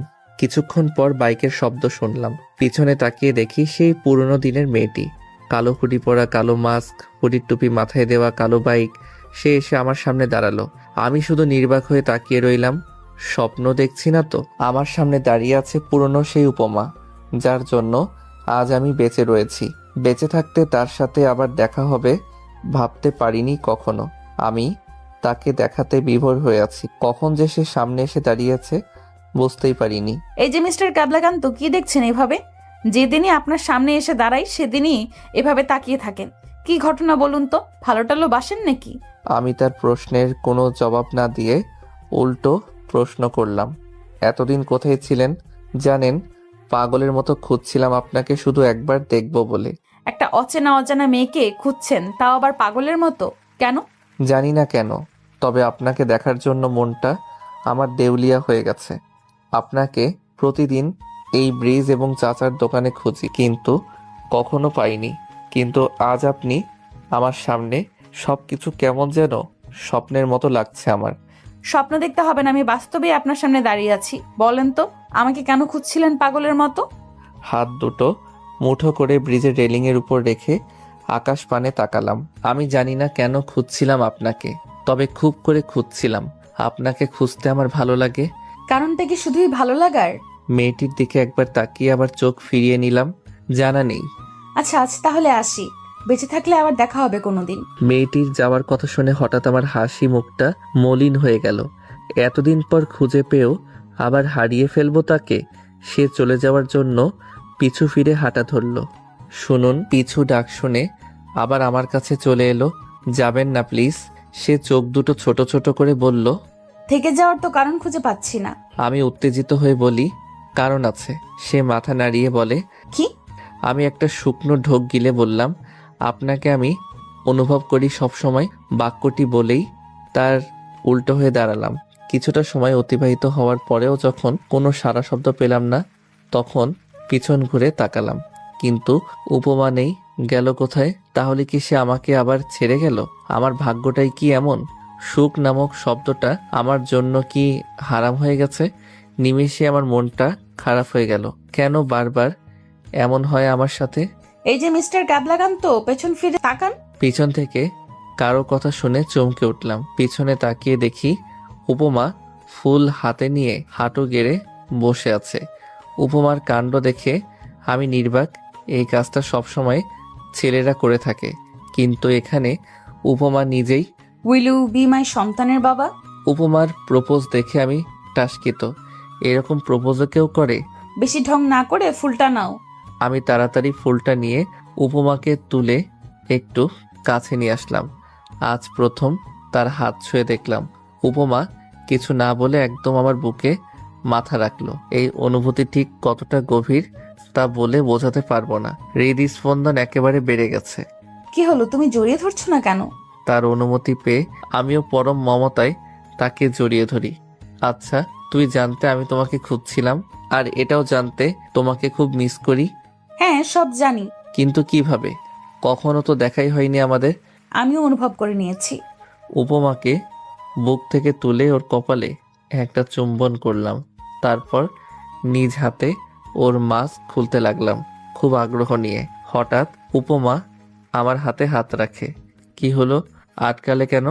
আমি যদি দেখতে অসুন্দর হই? তাহলে আমার জন্য ভালো। কিন্তু কথায় কথায় আত্মহত্যা করতে চাওয়া মানুষকে আমি বিয়ে করতে পারবো না। সেই ভয় এখন আর নেই, নিজেকে পরিবর্তন করে নিয়েছি। সত্যি তো? বিশ্বাস না হলে তুমি চলে গিয়ে দেখো, এক ফোঁটা পানিও পড়তে দেব না চোখ দিয়ে। তাই? আমি চলে গেলে তুমি কাঁদবেও না? ঠিক আছে, তাহলে চলেই যাচ্ছি। উপমা চলে যেতে ধরলেই ওকে টেনে বুকে জড়িয়ে নিলাম। তোমাকে কোথাও যেতে দিচ্ছি না। ঢং। মানুষ বোকা হয় জানতাম, কিন্তু তুমি এতটা ক্যাবলাকান্ত হবে ভাবিনি। তোমাকে যে কি দেখে এত বড় পুলিশ অফিসার বানালো, যে মানুষ একটা মেয়েকে মনের কথা বলতে ভয় পায়, সে কিভাবে চোর খুনির পেছনে দৌড়ায়। উপমার কথা শুনে অজান্তেই হেসে দেই। কি হলো, হাসছো কেন? শোনো, একটা পুরুষ যতই ক্ষমতাধর বা সাহসী হোক না কেন, ভালোবাসার মানুষটির সামনে সে অসহায় হয়ে যায়। সে আর কিছু বলল না। আমি আবারও উপমার মাস্কে হাত দিলাম। এবার আর বাধা দিল না। আস্তে আস্তে নাকের নিচে নামিয়ে ফেললাম। নাকটা একদম খাড়া আর একটু লাল হয়ে আছে, একটু চেনা চেনা লাগছে। এবার পুরোটা খুলে ফেললাম। সঙ্গে সঙ্গে এক হাত দূরে গিয়ে দাঁড়ালাম। অবাকের চরম পর্যায়ে পৌঁছে গেছি আমি। এতদিন যার সাথে সব সময় ডিউটি করতাম, সেই মেয়েটি সেই পুরনো উপমা। সে সব জেনেও চুপ ছিল। তুমি? সে নিশ্চিন্ত হয়ে উত্তর দেয়, হ্যাঁ আমি। এতে তো অবাক হচ্ছ কেন? পছন্দ হয়নি নাকি আমাকে ভালোবাসা যাবে না আমায়? এরকম কিছুই না, কিন্তু তুমি সব জানার পরেও আমাকে বলনি কেন? বললে কি আজ আপনার মনের কথাগুলো জানতে পারতাম? আচ্ছা সরি। হঠাৎ ওর আপনি বলাই বুঝলাম অভিমান করেছে। সে ভেবেছিল তাকে দেখে খুশি হব, কিন্তু তা না করে হয়েছি অবাক। সরি দিয়ে হবে না, শাস্তি তো পেতেই হবে। সে অসহায় দৃষ্টিতে তাকিয়ে রইল। আমি ওকে মারার জন্য হাত তুলতে সে চোখ দুটো বন্ধ করে নিল। আমি আর বিলম্ব না করে ওকে কোলে তুলে নিলাম। উপমা আরো বেশি ভয় পেল, কিন্তু চোখ এখনো বন্ধ। সে ভাবছে কি হচ্ছে এসব। আমি তার নাকের ডগায় আলতো করে একটা চুম্বন করলাম। সঙ্গে সঙ্গে সে চোখের পাতা খুলে তাকায়। কি করছো? মানুষ দেখবে তো। তুমি আবার কবে থেকে মানুষের কথা চিন্তা করা শুরু করলে? এভাবে হেসো না, কন্ট্রোল হারিয়ে ফেলবো। এই খবরদার, রাস্তায় কোনো ভণ্ডামি চলবে না। কে শুনে কার কথা? উপমার দুই চোখের পাতায় এবার চুম্বন করলাম। সে লজ্জায় বুকে মাথা লুকালো। তাকে বাইকের উপর বসিয়ে দিলাম। নাও চালাও, বাসায় চলো। উপমা স্টার্ট দিল। আমি পিছনে বসে ওকে জড়িয়ে ধরে ঘাড়ে থুতনি রাখলাম। এতে সে শিউরে ওঠে। মুগ্ধ, কি করছো প্লিজ? ওর কানের নিচে ঠোঁটের স্পর্শ করলাম। তারপর ঘাট থেকে থুতনি সরিয়ে নিলাম, তবে জড়িয়ে ধরে আছি। আর সে আপন গতিতে বাইক চালাতে শুরু করে। আজ আমার কতটা ভালো লাগছে বলে বোঝানো প্রায় অসম্ভব। প্রিয় মানুষকে কাছে পাওয়ার অনুভূতি আলাদা। আচ্ছা তুমি কবে থেকে আমায় ভালোবাসো? যবে থেকে আমার অনুভবে তুমি এসেছো। পাগল। সকালবেলা কলিং বেল বাজানোর শব্দে ঘুম ভেঙে গেল। একরাশ বিরক্তি নিয়ে দরজা খুলে দেখলাম উপমা দাঁড়িয়ে আছে হাতে বাটি নিয়ে। উপমাকে দেখার সঙ্গে সঙ্গে আমার মুখের বিরক্তি উবে গেল। উপমাকে দেখে মনটা কেমন যেন খুশিতে ভরে ওঠে। বুকে দুহাত গুজে দিয়ে দরজায় হেলান দিয়ে বললাম, কি ব্যাপার ম্যাডামের আজ আমার বাড়িতে আগমন? উপমা মুখটা ভেঙচি দিয়ে বলল, এমন হিরোদের মতো ভাবনা নিয়ে দরজা থেকে সরে দাঁড়াও, আমি ভেতরে যাব। অজ্ঞতা সে আমাকে ঠেলে ভিতরে ঢুকলো। অমনি আমার হাওয়া ফুস করে বেরিয়ে গেল। তোমার বেডরুম কোনটা? আমি অসহায় ছেলের মতো দেখিয়ে দিলাম। উপমা বাটি নিয়ে চলে গেল আমার রুমে। আমিও তার পিছু পিছু গেলাম। বাটিটা টেবিলের উপর রেখে কোমরে হাত দিয়ে আমাকে আদেশ করলো, যাও গিয়ে ফ্রেশ হয়ে এসো। কি হলো, ব্রাশ করতে এতক্ষণ লাগে? বাথরুমে গিয়ে ব্রাশ করছি আর ভাবছি, বাপরে এই মহিলা বিয়ের আগে এভাবে আদেশ করছে, বিয়ের পর না জানি কি করে। এই মেয়ে তো দেখি আমাকে সব সময় দৌড়ের উপর রাখবে। তাড়াতাড়ি ফ্রেশ হয়ে চলে গেলাম। বাসায় আমাকে আদেশ করা হচ্ছে তাই না? একবার চলো থানায়, তারপর দেখবে মজা। ইতিমধ্যেই উপমা খাবার প্লেটে বেড়ে ফেলেছে, তাও আবার আমার পছন্দের ভুনা খিচুড়ি। আমি খুশি হয়ে বিছানায় বসলাম। প্লেট হাতে নিয়ে খেতে যাব, অমনি উপমা আমার হাত থেকে প্লেটটা নিয়ে খাইয়ে দিতে লাগলো। তোমার যে হাত কেটেছে এটা আমি জানি, তাই আমি খাইয়ে দিচ্ছি। আমি ওর দিকে একটা মায়াবী চাহনি নিক্ষেপ করে খেতে শুরু করি। মেয়েটা কত সুন্দর করে খাইয়ে দিচ্ছে। কখন আবার ঠোঁটের কোণে খাবার আটকে গেলে সেটাকে আলতো করে সরিয়ে দিচ্ছে। এতটা ভালোবাসা আমার কপালে ছিল, কথাটি সত্যি। দুঃখের পরে আসে সুখ। এই তুমি কাঁদছো কেন? উপমার কথাই হুঁশ হয় আমার। চোখের পানিতে গাল দুটো ভিজে গেছে। খুব ছোটবেলায় এভাবে আদর করে মা খাইয়ে দিত। এভাবে কেউ খাইয়ে দেয় না। কত কাল হয়ে গেল। আজ তোমার এই মায়ের মতো ভালোবাসা দেখে মায়ের কথা মনে পড়ে গেল। উপমা প্লেটটা ডান হাতে নিয়ে বাম হাত দিয়ে আমার চোখের পানি মুছে দিল। অতীতের কথা ভেবে কি হবে বলো তো? শুধু শুধু মনটাকে কষ্টের সাগরে ভাসিয়ে দেওয়া। এখন ভাববে শুধু বর্তমান নিয়ে। বর্তমানে ভালো থাকলেই ভবিষ্যতে ভালো থাকতে পারবে। আমি উপমাকে জড়িয়ে ধরে বললাম, এই দুনিয়ায় আমার সকল আপনজন আমায় ছেড়ে গেছে। তুমি কখনো আমায় একলা করে যেও না। যাওয়ার আগেই নিজের করে নাও। তাই করতে হবে। আবারও খাইয়ে দিচ্ছে উপমা। হয়েছে, এখন বাকিটুকু খেয়ে নাও। খুব ভালো লাগছে উপমার হাতে খেতে। যেমন মিষ্টি মেয়ে, তেমনি ওর হাতের রান্নাও অতুলনীয়। খাইয়ে দিতে দিতে উপমা বলে ওঠে, শোনো, পুরুষ মানুষ এতটা আবেগী হলে চলে না। পুরুষদের হতে হয় কঠোর, না হলে যে কেউ মন নিয়ে খেলা করবে। খাওয়া শেষ করে উপমা ওঠার সময় বলে, একটা কথা বলি, রাগ করবে না তো? বলো, রাগ করবো না। কাল আমি ইচ্ছে করে তোমার হাত কেটে দিয়েছি, যাতে তোমাকে খাইয়ে দিতে পারি। বলেই উপমা পালাতে চাইলেও পারল না। ওর বাম হাত ধরে হ্যাচকা টান দিয়ে বুকের সাথে মিশিয়ে নিলাম। প্লেটটা মেঝেতে পড়ে গিয়ে ভেঙে একাকার। আমার সাথে শয়তানি, তাই না? এবার দেখাচ্ছি মজা। বলেই উপমার ঠোঁটের কাছে নিজের ঠোঁট দুটো নিয়ে গেলাম একদম কাছাকাছি। দুজনার নিঃশ্বাস বাড়ি খাচ্ছে ঠোঁটের উপর। মুগ্ধ, কি করছো? আমার হাত কেটে দেওয়ার মজা বোঝাবো। প্লিজ কিছু করো না। আমি কোনো কথা না বলে ওকে কিস করব, তখনই উপমা ওর হাত চার ঠোঁটের মাঝখানে নিয়ে আসে। তারপর আমাকে বিছানায় ধাক্কা দিয়ে দৌড়ে পালাতে গেলেই প্লেটের ভাঙা টুকরো ওর পায়ে বেঁধে যায়। উপমা হালকা আহ বলে চিৎকার করে মেঝেতে বসে পড়ে। উপমার চিৎকার শুনে আমি ধরফড়িয়ে উঠি। তাড়াতাড়ি উপমার কাছে গিয়ে কোলে তুলে নিয়ে বিছানায় বসিয়ে দিলাম। তারপর ফার্স্ট এইড বক্স এনে মেঝেতে হাঁটু গেড়ে বসি। কাচের অনেকটা অংশই ঢুকে গেছে পায়ে। এটা যদি এমনি এমনি বের করতে যাই তাহলে উপমা পুরো বাড়ি মাথায় তুলে ফেলবে চিৎকার করে। তাই প্রথমে কাজটাকে ভালো করে ধরলাম। তারপর এক হাত দিয়ে উপমার গলা জড়িয়ে ধরে ওর ঠোঁটে আমার ঠোঁট দুটো গভীরভাবে ডুবিয়ে দিলাম। উপমা শুধু ফ্যালফ্যাল করে তাকিয়েছিল আর ব্যথায় চোখ দিয়ে পানি পড়ছিল। ওর ঠোঁটে ঠোঁট রেখেই হ্যাচকা টান দিয়ে বের করে ফেললাম কাচের টুকরো। ও বুঝতেই পারিনি কখন টানবো, কিন্তু কাজটি বের করার সময় ঝাঁকুনি দিয়েছে। এখন মেডিসিন দিয়ে পরিষ্কার করছি। উপমা ফুপিয়ে ফুপিয়ে কাঁদছে এখনো। ওকে সান্ত্বনা দিয়ে বলি, আরে বাচ্চাদের মতো কাঁদছো কেন? কিচ্ছু হয়নি, এখনই ঠিক হয়ে যাবে। কিন্তু ওর কান্না থামছেই না। পরিষ্কার করে ওর কাটা জায়গায় আলতো করে একটা চুম্বন করলাম, তারপর ব্যান্ডেজ করে দিলাম। এত ছটফট করো কেন সব সময়? ভালো লাগে তাই। উপমা আমার বুকে মাথা দিয়ে বুকে হাত বুলিয়ে দিতে শুরু করে। চলো না বিয়ে করি। আমরা দুজন রিলেশন শুরু করেছি, এটা থানায় জানাজানি হলে কেলেঙ্কারি হয়ে যাবে।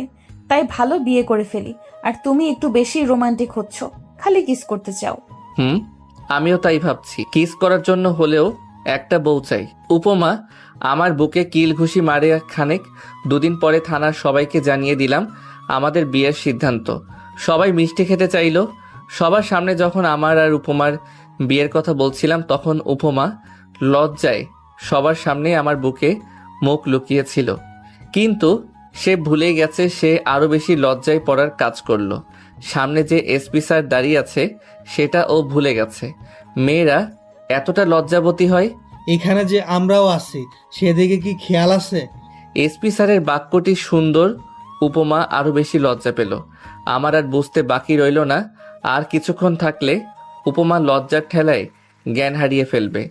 আমি উপমাকে নিয়ে চলে আসতে যাব, ঠিক তখনই এসপি স্যার আমার কাছে এসে কাঁধে হাত রেখে বললেন, তোমাদের জন্য শুভকামনা রইল ইয়াং ম্যান। ধন্যবাদ স্যার, দোয়া করবেন আমাদের জন্য। আর শোনো, 6 মাস আগে উপমার সৎ মা উপমাকে বের করে দেয় তার আপন বাবা থেকেও যে নেই। যদিও তোমাকে বলার কোনো কারণ নেই, তবুও বলছি, মেয়েটাকে কখনো কষ্ট দিও না। কিছুদিন আগেই অনেক বড় একটা ধাক্কা সামলিয়েছে। এখন পৃথিবীতে ওর আপন বলতে শুধু তুমি। জি স্যার, আপনি চিন্তা করবেন না, আমি উপমাকে সবসময় সুখে রাখার চেষ্টা করব। উত্তরস্বরূপ এসপি স্যার হেসে মুচকি হাসি দিয়ে স্থান ত্যাগ করল। আমি উপমাকে নিয়ে নিজের কেবিনে চলে আসলাম, চেয়ারে বসিয়ে দিলাম। তুমি খুশি তো? অনেক। জানো, প্রথম যেদিন তোমাকে দেখি সেদিনই ক্রাশ নামক অখাদ্য জিনিসটা খেয়ে ফেলেছিলাম। ভাবছিলাম এত কিউট গুলুমুলু একটা ছেলে আত্মহত্যা করতে যাচ্ছে। ভাবছিলাম তোমার সাথে তখনই প্রেম শুরু করতে, কিন্তু পরে যখন শুনলাম তুমি ছ্যাঁকা খেয়ে ব্যাকা হয়ে গেছো, তখন আর সাহস পাইনি বলার। কিন্তু ভাগ্য কতটা ভালো থাকলে আবার সেই হারিয়ে যাওয়া মানুষটাকে ফিরে পাওয়া যায়। অবশেষে রসগোল্লাটা আমার জামাই হচ্ছে। বাপরে, প্রশংসার কি বাহার! একবার কিউট গুলুমুলু, আবার রসগোল্লাও। আজ আমার আর উপমার বিয়ে। কত সুন্দর করে সাজানো হয়েছে বিয়ে বাড়ি। চারিদিকে কত সুন্দরী রমণী ঘুরছে, কিন্তু কাউকেই দেখতে পারছি না। বউয়ের সোজা কথা, কোনো মেয়ের দিকে তাকালে বাসর ঘরে খাটের তলায় থাকতে হবে। সেই ভয়ে আর কোনো মেয়ের দিকে তাকাতে পারছি না। বিয়ে বাড়িতে উপমার পরিবারের সকলেই রয়েছে, শুধু নেই আমার কেউ। এই নিয়ে আত্মীয়রা কত কানাঘুষা করছে, কারো কথাতেই কান দেয়নি। কারণ সমাজের লোকদের কাজই হচ্ছে মানুষকে কিভাবে ছোট করা যায় সেই চিন্তা করা। আজ আমার পরিবারের কেউ নেই বলেই কথাগুলো শুনতে হচ্ছে। যদি এখানে আমার পরিবার থাকতো তাহলে হয়তো কথাগুলো শুনতে হতো না। এর দোষ আমি কাকে দেব? নিজেকে নাকি নিজের কপালকে? সমাজের কথা চিন্তা করা তো সেদিনই ছেড়ে দিয়েছি, যেদিন বুঝেছিলাম সমাজ কখনো আমার আপন নয়। আপনি রাস্তায় পড়ে থাকুন, দেখবেন কেউ ওঠাতে আসবে না আপনাকে। আর একটু উপরে উঠুন, দেখবেন নিচে নামানোর লোকের অভাব হবে না। দুদিন অসুস্থ হয়ে বিছানায় পড়ে থাকুন, দেখবেন কেউ দেখতে আসবে না। আর এলেও তাদেরকেই এক কাপ চা তৈরি করে দিয়ে বলতে হয়, চাটা খেয়ে যান। সমাজকে আপনি খুব কাছে পাবেন তখনই যখন সুখ আপনার জীবনের প্রতিটি কোণায় ভাসবে। তাই এখন শুধু নিজেকে নিয়েই ভাবতে ভালোবাসি। অন্যকে নিয়ে ভাবতে গেলে নিজের প্রতি নিজের ভালোবাসা হারিয়ে যাবে। অবশেষে উপমাকে বউ সাজিয়ে নিয়ে আসা হচ্ছে, কিন্তু সে খুঁড়িয়ে খুঁড়িয়ে হাঁটছে। এখনো পায়ের কাটা জায়গা শুকোয়নি। আসতে এখনো অনেকটা পথ বাকি। আমি তাকে ইশারায় ওখানেই দাঁড়াতে বলি, সেও তাই করে। আমি আর বিলম্ব না করে উপমার কাছে গেলাম। সবাই শুধু তাকিয়ে দেখছে। আচমকা উপমাকে কোলে তুলে নিয়ে হাঁটতে শুরু করি। সবাই আহাম্মকের মতো তাকিয়ে রয়েছে। কেউ কেউ বলছে, দেখছিস, ছেলেটার লজ্জা বলতে কিচ্ছু নেই। এতগুলো মুরব্বীদের সামনে কিভাবে বেহায়ার মতো বউকে কোলে তুলে নিল। সেদিকে কর্ণপাত করিনি। আমার কাছে আমার ভালোবাসার মানুষটার প্রাধান্য সবার আগে। আমি থাকতে আমার প্রিয় মানুষটি কষ্ট পাবে তা কি করে হয়? আমি যদি তার কষ্টটাকে মোচন করতে পারি তাহলে সে কেন কষ্টটাকে আলিঙ্গন করবে? কিছু কিছু সময় বড়দের কাছে বেয়াদব হতে হয়, না হলে বুঝবেন না সে আপনার জন্য তার মনে কি চিন্তা পোষণ করে রেখেছে। উপমাকে আমার পাশে বসিয়ে দিলাম। লাল রঙের লেহেঙ্গা, মুখে হালকা মেকআপের প্রলেপ, ঠোঁটে লাল লিপস্টিক, সব মিলিয়ে আমার কাছে সে চাঁদের পরি। আমার পাশে বসে একটা মিষ্টি হাসি উপহার দিল উপমা। আমিও মুচকি হেসে তাকিয়ে রইলাম উপমার মুখপানে। কি মিষ্টি লাগছে আমার বউটাকে। কিছুক্ষণ পর কাজী ও হুজুর এসে বিয়ে পড়িয়ে দিল। অবশেষে আলহামদুলিল্লাহ ও কবুল বলে ছোট্ট পৃথিবীটাকে আপন করে নিলাম। যখন উপমাকে বলা হয়েছে, বলো মা কবুল, তখন সে কি যে খুশি মনে কবুল বলেছে, সে দৃশ্যটি দেখলেই মনে শান্তির জোয়ার ভাসে। বোঝা গেছে আমার প্রতি তার ভালোবাসার টান কতটুকু। বাসর ঘরের সামনে দাঁড়িয়ে আছি, হাতে একটা বিরিয়ানির প্যাকেট। এই দিনে মেয়েরা খুব সম্ভবত খাবার ঠিক মতো খায় না। আপনার বিয়েটা যখন পারিবারিকভাবে হবে তখন মেয়েটা থাকে একেবারেই অচেনা। যদি শুরু থেকে মেয়েটির মন পেতে চান তাহলে বাসর ঘরে এক প্যাকেট বিরিয়ানি নিয়ে যান, বউকে সুন্দর করে খাইয়ে দিন। দেখবেন আল্লাহর তরফ থেকে তার মনে আপনার জন্য একটা সুন্দর ভাবনার সৃষ্টি হবে। সে বুঝতে পারবে আপনি ভরসা করার মতো একটা মানুষ পেয়েছি, যে মানুষটা শুরুতেই আমার কেয়ার করছে। অবশ্যই বাকি জীবনটাও তার সর্বোচ্চটা দিয়ে আগলে রাখবে। আপনার এই আচরণে মডার্ন মেয়েটাও নুয়ে যেতে পারে। আল্লাহর নাম নিয়ে দরজা খুলে ভিতরে প্রবেশ করি। আমাকে দেখে উপমা মিষ্টি কণ্ঠে সালাম দিল। আসসালামু আলাইকুম। মুচকি হেসে উত্তর দিলাম, ওয়ালাইকুম আসসালাম। প্যাকেটটা বিছানায় রেখে বউয়ের পাশে গিয়ে বসি। বউ ইয়া লম্বা ঘোমটা টেনে বসে আছে। ঘোমটা তুলে উপমার কপালে ও দুই চোখের পাতায় আদর দিলাম। ওর চোখে মুখে হাসির ঝলকানি। ও হাসলে যেন হেসে দেয় পৃথিবী। হাত ধুয়ে এসে প্যাকেটটা খুলে খাবার হাতে নিয়ে বললাম, সারাদিন তো বোধহয় কিছু খাওনি, নাও হা করো। এসবের কি দরকার ছিল? আমার তো খেতে পাইনি। তাহলে ফেলে দিয়ে আসি। আরে রাখছো কেন? আজ তোমাকে একেবারে নিজের করে পাবো, এই খুশিতেই তো মন আর পেট দুটোই ভরে গেছে। আর তুমি এতটা ভালোবেসে নিয়ে এসেছো, আমি না খেয়ে পারি? এখন খাইয়ে দাও। মেয়েটার উপর কোনোভাবেই রাগ করা যায় না। হি হি হি করে যখন হেসে দেয় তখন মনে হয় চাঁদটা হাসছে। যার হাসি এতটা মায়াবী, যার মনটা বাচ্চাদের মতো কোমল, তার উপর কি আদৌ রাগ করে থাকা যায়? তার উপর তো একটা কঠিন মনের মানুষও নরম হতে বাধ্য। উপমাকে খাইয়ে দিলাম। সে অনেক তৃপ্তি নিয়ে খেলো। বুঝতে বাকি ছিল না সে সারাদিন এত মানুষের ভিড়ে কিছু খায়নি, সেও আমাকে খাইয়ে দিয়েছে। চলো না একটু ছাদে গিয়ে ঘুরে আসি। আমি কোনো কথা না বলে উপমাকে কোলে তুলে নিয়ে ছাদে গেলাম। দোলনায় বসে উপমাকে কোলে বসিয়ে নিলাম। সে পরমানন্দে আমার বুকে মুখ গুজলো। আমি উপমার মাথায় হাত বুলিয়ে দিচ্ছি। দেখো আজকের চাঁদটা কত সুন্দর করে তার কিরণ ছড়াচ্ছে। উপমার কথায় চোখের দৃষ্টি আকাশের দিকে নিক্ষেপ করলাম। সত্যি আজ চাঁদটা একটা গোল থালার আকৃতি ধারণ করেছে, যার কারণে আলোটা একটু বেশি ঠিকরে পড়ছে। জানো চাঁদটা আজ এত বেশি আলো দিচ্ছে কেন? উপমা থুতনিটা আমার বুকে ঘষে বলে, কেন? কারণ তার জ্বালা হচ্ছে তাই।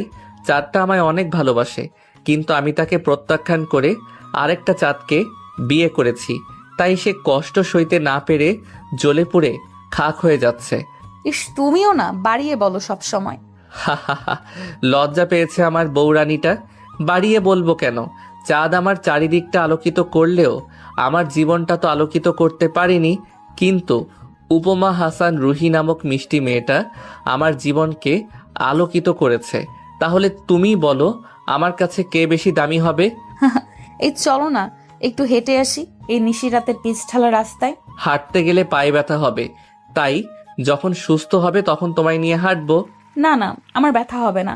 তোমার কাঁধে হাত রেখে হাঁট, আর তুমি তো আমাকে ধরেই রাখবে। আমি আজকেই হাঁটবো, প্লিজ প্লিজ। উপমার এই ইনোসেন্ট মুখটা দেখে একেবারেই ঘায়েল হয়ে গেলাম। আচ্ছা চলো। খুশিতে উপমা আমার গালে আদর দিয়ে বসে। খুব ভালো লাগে প্রিয় মানুষের এই মিষ্টি আবদার ও পাগলামিগুলো। মেয়েদের বলছি, বিয়ের পরে স্বামীর ভালোবাসা যদি বেশি পেতে চান তাহলে একটু ন্যাকা হবেন। হালকা ন্যাকা সুরে তার কাছে আবদার করবেন, পাগলামি করবেন, দেখবেন সেও আপনার আবদারগুলোকে আপন করে নেবে। তবে এতটাও বেশি ন্যাকামি করবেন না যাতে সে বিরক্ত হয়ে কানের 2 ইঞ্চি নিচে বুলডোজার চালিয়ে দেয়। রাত বাজে 2টো। ল্যাম্পপোস্টের ঘোলাটে আলোয়া কচ্ছপের মতো হাঁটছি আমরা। উপমা আমার কাঁধে হাত রেখে হাঁটছে, আর আমি ওর পিঠ দিয়ে হাত দিয়ে ওর বাম হাত ধরে হাঁটিয়ে নিয়ে যাচ্ছি। প্রিয় মানুষটা যখন হাতে হাত রেখে হাঁটে তখন সেই অনুভূতির প্রকাশ করা যায় না। চাঁদের পরীটা, আইসক্রিম খাবে? এত রাতে আইসক্রিম কোথায় পাবে? সামনে একটা দোকান খোলা রয়েছে, তুমি এখানে একটু দাঁড়াও, আমি তাড়াতাড়ি নিয়ে আসছি। উপমাকে মাঝ রাস্তায় রেখে আইসক্রিম কিনতে গেলাম। এত রাতে কোনো গাড়ি আসবে না, তাই আর কোনো চিন্তা নেই। উপমাও আস্তে আস্তে এগিয়ে আসছে। আইসক্রিম নিয়ে পিছনে ফিরে চোখ বড় বড় হয়ে গেল। একটা গাড়ি ফুল স্পিডে ধেয়ে আসছে উপমার দিকে। উপমাও আপ্রাণ চেষ্টা করছে সরে যেতে। হঠাৎ বুকের ভিতরটা ধুক করে ওঠে। আইসক্রিম দুটো ফেলে দিয়ে সর্বোচ্চ শক্তি দিয়ে দৌড় দিলাম। উপমা আমার দিকে এগিয়ে আসছে আর আমি তার দিকে। উপমা আমার বুকে মাথা রেখে অঝোর ধারায় চোখের পানি ফেলছে। বড্ড বেশি ভয় পেয়েছিল মেয়েটা, আর এক মুহূর্ত দেরি করলেই আজ উপমার বড় কোনো ক্ষতি হয়ে যেত। গাড়িটা যখন উপমার খুব কাছাকাছি চলে এসেছিল ঠিক তখনই আমি উপমাকে রাস্তা থেকে সরিয়ে নেই। কাঁদতে কাঁদতে এক সময় উপমা হেঁচকি টানতে শুরু করলো। আমি এতক্ষণ গাড়ির নাম্বার নোট করায় ব্যস্ত ছিলাম। উপমার চোখের পানি মুছে দিয়ে বুকে শক্ত করে জড়িয়ে ধরলাম। আরে পাগলি, এভাবে বাচ্চাদের মতো কাঁদছো কেন? দেখো কিচ্ছু হয়নি তোমার, আমি তোমার পাশে আছি। আমি থাকতে তোমার কি কোনো ক্ষতি হতে পারে? কিচ্ছু হতে দেব না আমার বউরানীটার। উপমা আমার গালে হাত বুলিয়ে বলল, জানো মুগ্ধ, আমি এক মুহূর্তের জন্য ভেবেছিলাম তোমার জীবনটাকে আবারও আধারে ফেলে দিয়ে চলে যাচ্ছি। মেয়েটার কথা শুনে অবাক না হয়ে পারি না। নিজের বিপদের সময় সে চিন্তা করছে আমার কথা, অথচ নিজের চিন্তা মাথাতেই নেই। আমাকে রেখে কোথাও যেতে দিলে তো তুমি যাবে, কোথাও যেতে দিচ্ছি না বৌরানী। তুমি আমার জীবনের শেষ নিঃশ্বাস অবধি থেকে যাবে আমার পাশে। এখন প্লিজ কান্না থামাও। দেখো আমাদের কারোর কিছুই হয়নি। অন্য কোনো সময় যখন তোমাকে পেটাবো তখন চোখের পানিগুলো ফেলো, এখন চোখের পানিগুলো জমিয়ে রাখো। উপমা আমার বুকে হালকা আঘাত করে বলে, আমাকে মারবে? এত বড় সাহস! তোমাকে টানতে টানতে হাজতে ভরে দেব। তুমি জানো আমি কে? এই অপরাধের জন্য তোমাকে আমি কত বড় শাস্তি দিতে পারি। তুমি কে? আমি হচ্ছে এই শহরের সাব ইন্সপেক্টর। তার থেকে বড় পরিচয় হচ্ছে আমি ওসি সাহেবের বউ।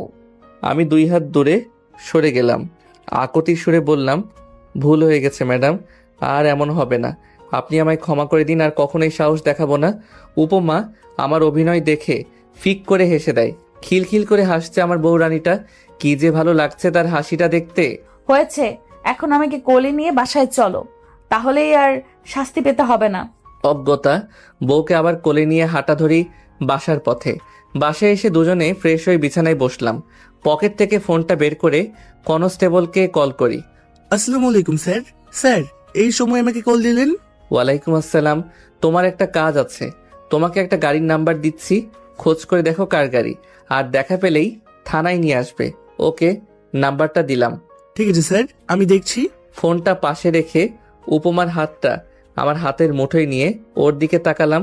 মেয়েটির মুখে এখনো ভয়ের ছাপ স্পষ্ট দেখা যাচ্ছে। ওর মুখে হাত বুলিয়ে বলি, এখনো ভয় পাচ্ছ? এতটা ভয় পেলে চলবে? তুমি তো একজন সাহসী পুলিশ অফিসার, তোমাকে এভাবে ভয় পাওয়া মানায় না। উপমা আবারও 2 ফোঁটা পানি ফেললো। ভয় আর কি নিজের জন্য হচ্ছে, ভয় হয় তোমাকে নিয়ে। একবার তো সামলে নিয়েছো, তখন তো আমি সাহায্য করেছিলাম, কিন্তু এবার যদি আমি হারিয়ে যাই তাহলে তোমার কি হবে? উপমার চোখের পানি মুছে দিলাম। তুমি শুধু শুধু এসব ফালতু চিন্তা করছো। তোমার কি হবে? হ্যাঁ, কিচ্ছু হবে না তোমার। আমার মনে হয় এটা একটা ইচ্ছেকৃত ষড়যন্ত্র। কিভাবে বুঝলে? আমি প্রথমে ভেবেছিলাম গাড়িটা ব্রেক ফেল করেছে, কিন্তু পরে যখন দেখলাম গাড়িটা সম্পূর্ণ নিয়ন্ত্রণে রয়েছে, তখন আর বুঝতে বাকি রইল না এটা তোমাকে মারার একটা পরিকল্পনা। আমি কার কি ক্ষতি করেছি যে আমায় মারবে? পুলিশ জয়েন করার পর তো কোনো অপরাধীকেও ধরিনি, তাহলে আমাকে মারার মতো কে থাকবে?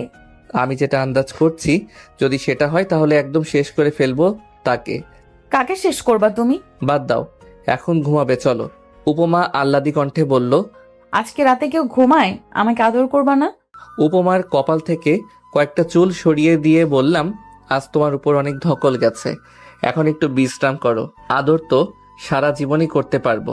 উপমা ভেংচি কেটে বলল, বিয়ের আগে কত চাপাবাজি, আমাকে দেখলে রোম্যান্স করতে ইচ্ছে করে, এটা করতে ইচ্ছে করে, ওটা করতে ইচ্ছে করে।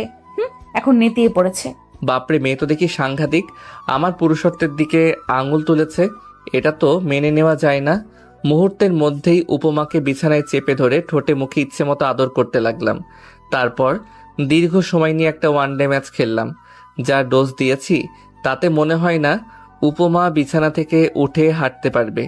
এদিকে উপমা শুধু ফুঁসছে, বেচারি কিছু বলতেও পারছে না। হা হা হা, বেশি ভাব নিতে গিয়ে ফাটা বাসে চিপায় পড়ছে। শয়তান, খবিস, হনুমান, গন্ডার, জিরাফ, লেজকাটা বানর, আদর করতে বলেছি বলে এভাবে? এখন আমি হাঁটবো কিভাবে? তোমার ঘাড়ে চেপে সারা দুনিয়া ঘুরবো বলে দিলাম।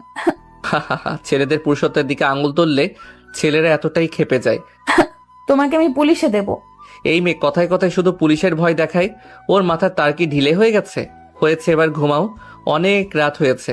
আসো, তোমাকে নিয়ে বুকে ঘুমাবো। না, আমি তোমার বুকে ঘুমাবো না।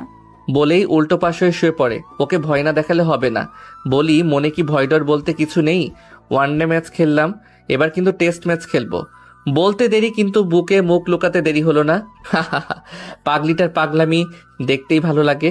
একটু পর বুকে পিঁপড়ে কামড়ানোর মতো ব্যথা পাচ্ছি। তাকিয়ে দেখি উপমা আমার বুকে কামড় বসিয়েছে। ওকে মুখ বরাবর তুললাম। খানিকটা সময় দুজন দুজনের চোখের দিকে তাকিয়ে রইলাম। তারপর উপমার ঠোঁটে আলতো করে ঠোঁট ছোঁয়ালাম।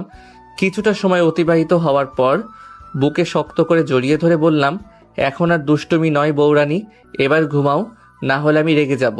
বলে কপালে আরও একটা আদর দিলাম। এবার আমার বৌরানীটা একটু শান্ত হলো। ওর মাথায় হাত বুলিয়ে দিতে শুরু করি। এরপর আস্তে আস্তে দুজনেই হারিয়ে গেলাম ঘুম রাজ্যের অতল গহ্বরে। অতীতকে অতিথি থাকতে দিন, একে মনে করে নিজের জীবনটাকে বিষাক্ত করবেন না। নিজের অতীত বর্তমান জীবনসঙ্গীকে বলবেন না। সে যদি আপনার জন্য পারফেক্ট না হয়, সে যদি আপনাকে বুঝতে না পারে, তাহলে দেখবেন কোনো একদিন সে আপনার অতীত তুলে খোঁটা দিতে ভুলবে না। কি দরকার নিজের অতীতকে টেনে আনার? অতীতটা লুকিয়ে যদি জীবনটা সুখের হয় তাহলে ক্ষতি কি? সবাই তো আর উপমা নয় যে আপনাকে আপনার মতো করে বুঝবে। আর একটা কথা, সবসময় আফসোস করে এমন মেয়ে কখনো বিয়ে করবেন না, তাহলে জীবনে সুখী তো হতে পারবেনই না, উল্টো জীবনটা জাহান্নামে পরিণত হবে। আমাদের বিয়ে উপলক্ষে ছুটি দিয়েছে, তাই কয়েকদিন ডিউটিতে যাব না। বিয়ের 2 দিন পরে সকালে নাস্তা করেছিলাম, তখনই কনস্টেবলের কল। স্যার, সবকিছু জানা গেছে, কে এইসবের মূল্যে রয়েছে, আর সেই গাড়ির ড্রাইভার এখন হাজতে, ও টাকা নিয়ে মানুষ খুন করে। কার কাজ এটা? ওর কথা শুনে আমার মাথায় আগুন জ্বলে উঠল। একটা মানুষ এতটা নিকৃষ্ট কিভাবে হতে পারে? আমিও থানায় গিয়ে নিশ্চিত হয়ে নিলাম। তারপর বাসায় এসে উপমার হাত ধরে নিয়ে এসে গাড়িতে বসিয়ে চালাতে শুরু করলাম। সে হাজারবার জিজ্ঞেস করছে আমরা কোথায় যাচ্ছি। কোনো কথার জবাব না দিয়ে চুপ রইলাম। উপমার বাবার বাসায় বসে আছি। আমার পাশে উপমা বসে আছে এবং সামনে শ্বশুর শাশুড়ি। শাশুড়ি বললে ভুল হবে, তিনি একজন অমানুষ।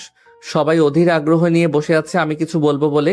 আমি শুধু চেষ্টা করছি নিজের রাগটাকে নিয়ন্ত্রণে রাখতে। একসময় উপমা বলেই ফেললো, কি হয়েছে মুগ্ধ, তুমি এইভাবে আমাকে না বলে বাবার বাসায় নিয়ে এসেছো কেন? আর বাবা মাকে সামনে বসিয়ে রেখেছো, কিছুই বলছো না যে? এবার শ্বশুর মশাইও বলে ওঠে, জামাই বাবাজি, তোমাকে চিন্তিত মনে হচ্ছে, আর তোমার মুখ দেখে বোঝা যাচ্ছে তুমি রেগে আছো। কি হয়েছে বাবা, বলো আমাকে। আমার মেয়ে কি কোনো অপরাধ করেছে? আমি একবার উপমার দিকে তাকিয়ে দৃষ্টি সরিয়ে শ্বশুর মশাইয়ের দিকে তাকালাম। সুষ্ঠুভাবে বললাম, অপরাধ আপনার মেয়ে নয়, করেছে আপনার ঘরের বউ।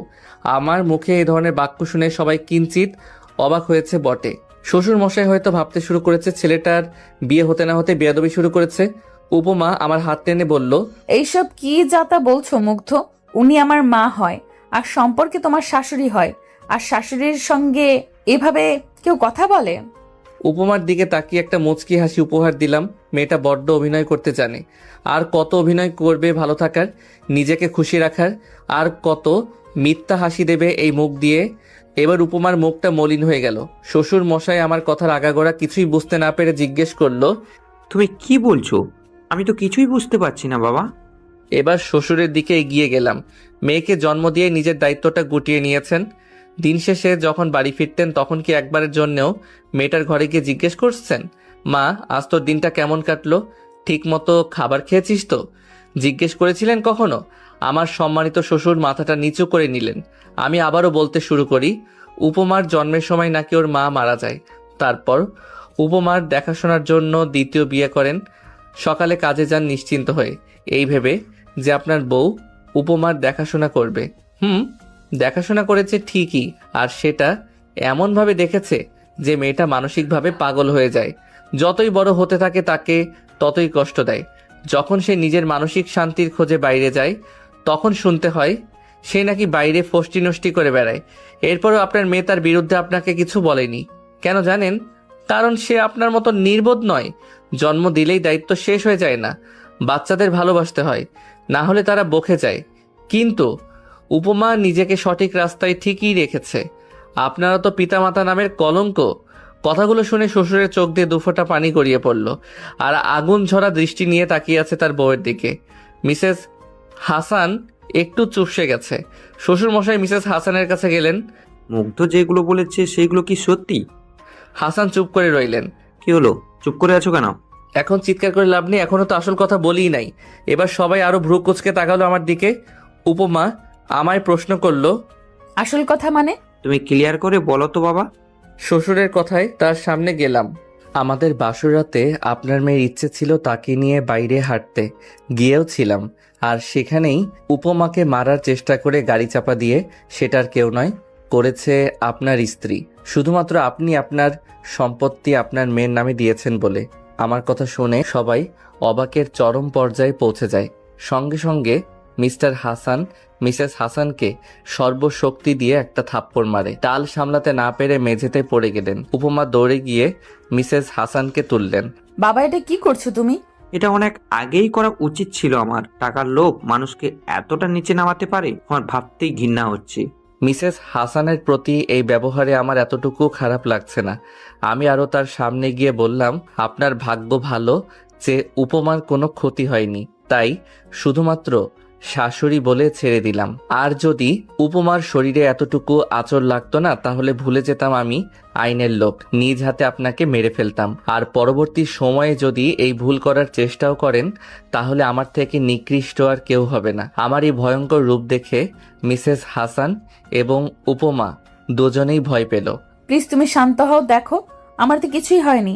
উপমার কাঁধ জড়িয়ে ধরে শ্বশুরকে বললাম, বাবা, আপনার যা সম্পত্তি আছে সব আপনার স্ত্রীকে দিয়ে দিন। দুজনে চাকরি করি, আলহামদুলিল্লাহ সুখেই কাটাতে পারবো আমাদের জীবন। আর শাশুড়ি মা, আপনাকে বলছি, মানুষকে কিভাবে ভালোবাসতে হয় সেটা আপনার মেয়েকে দেখে শিখে নিন।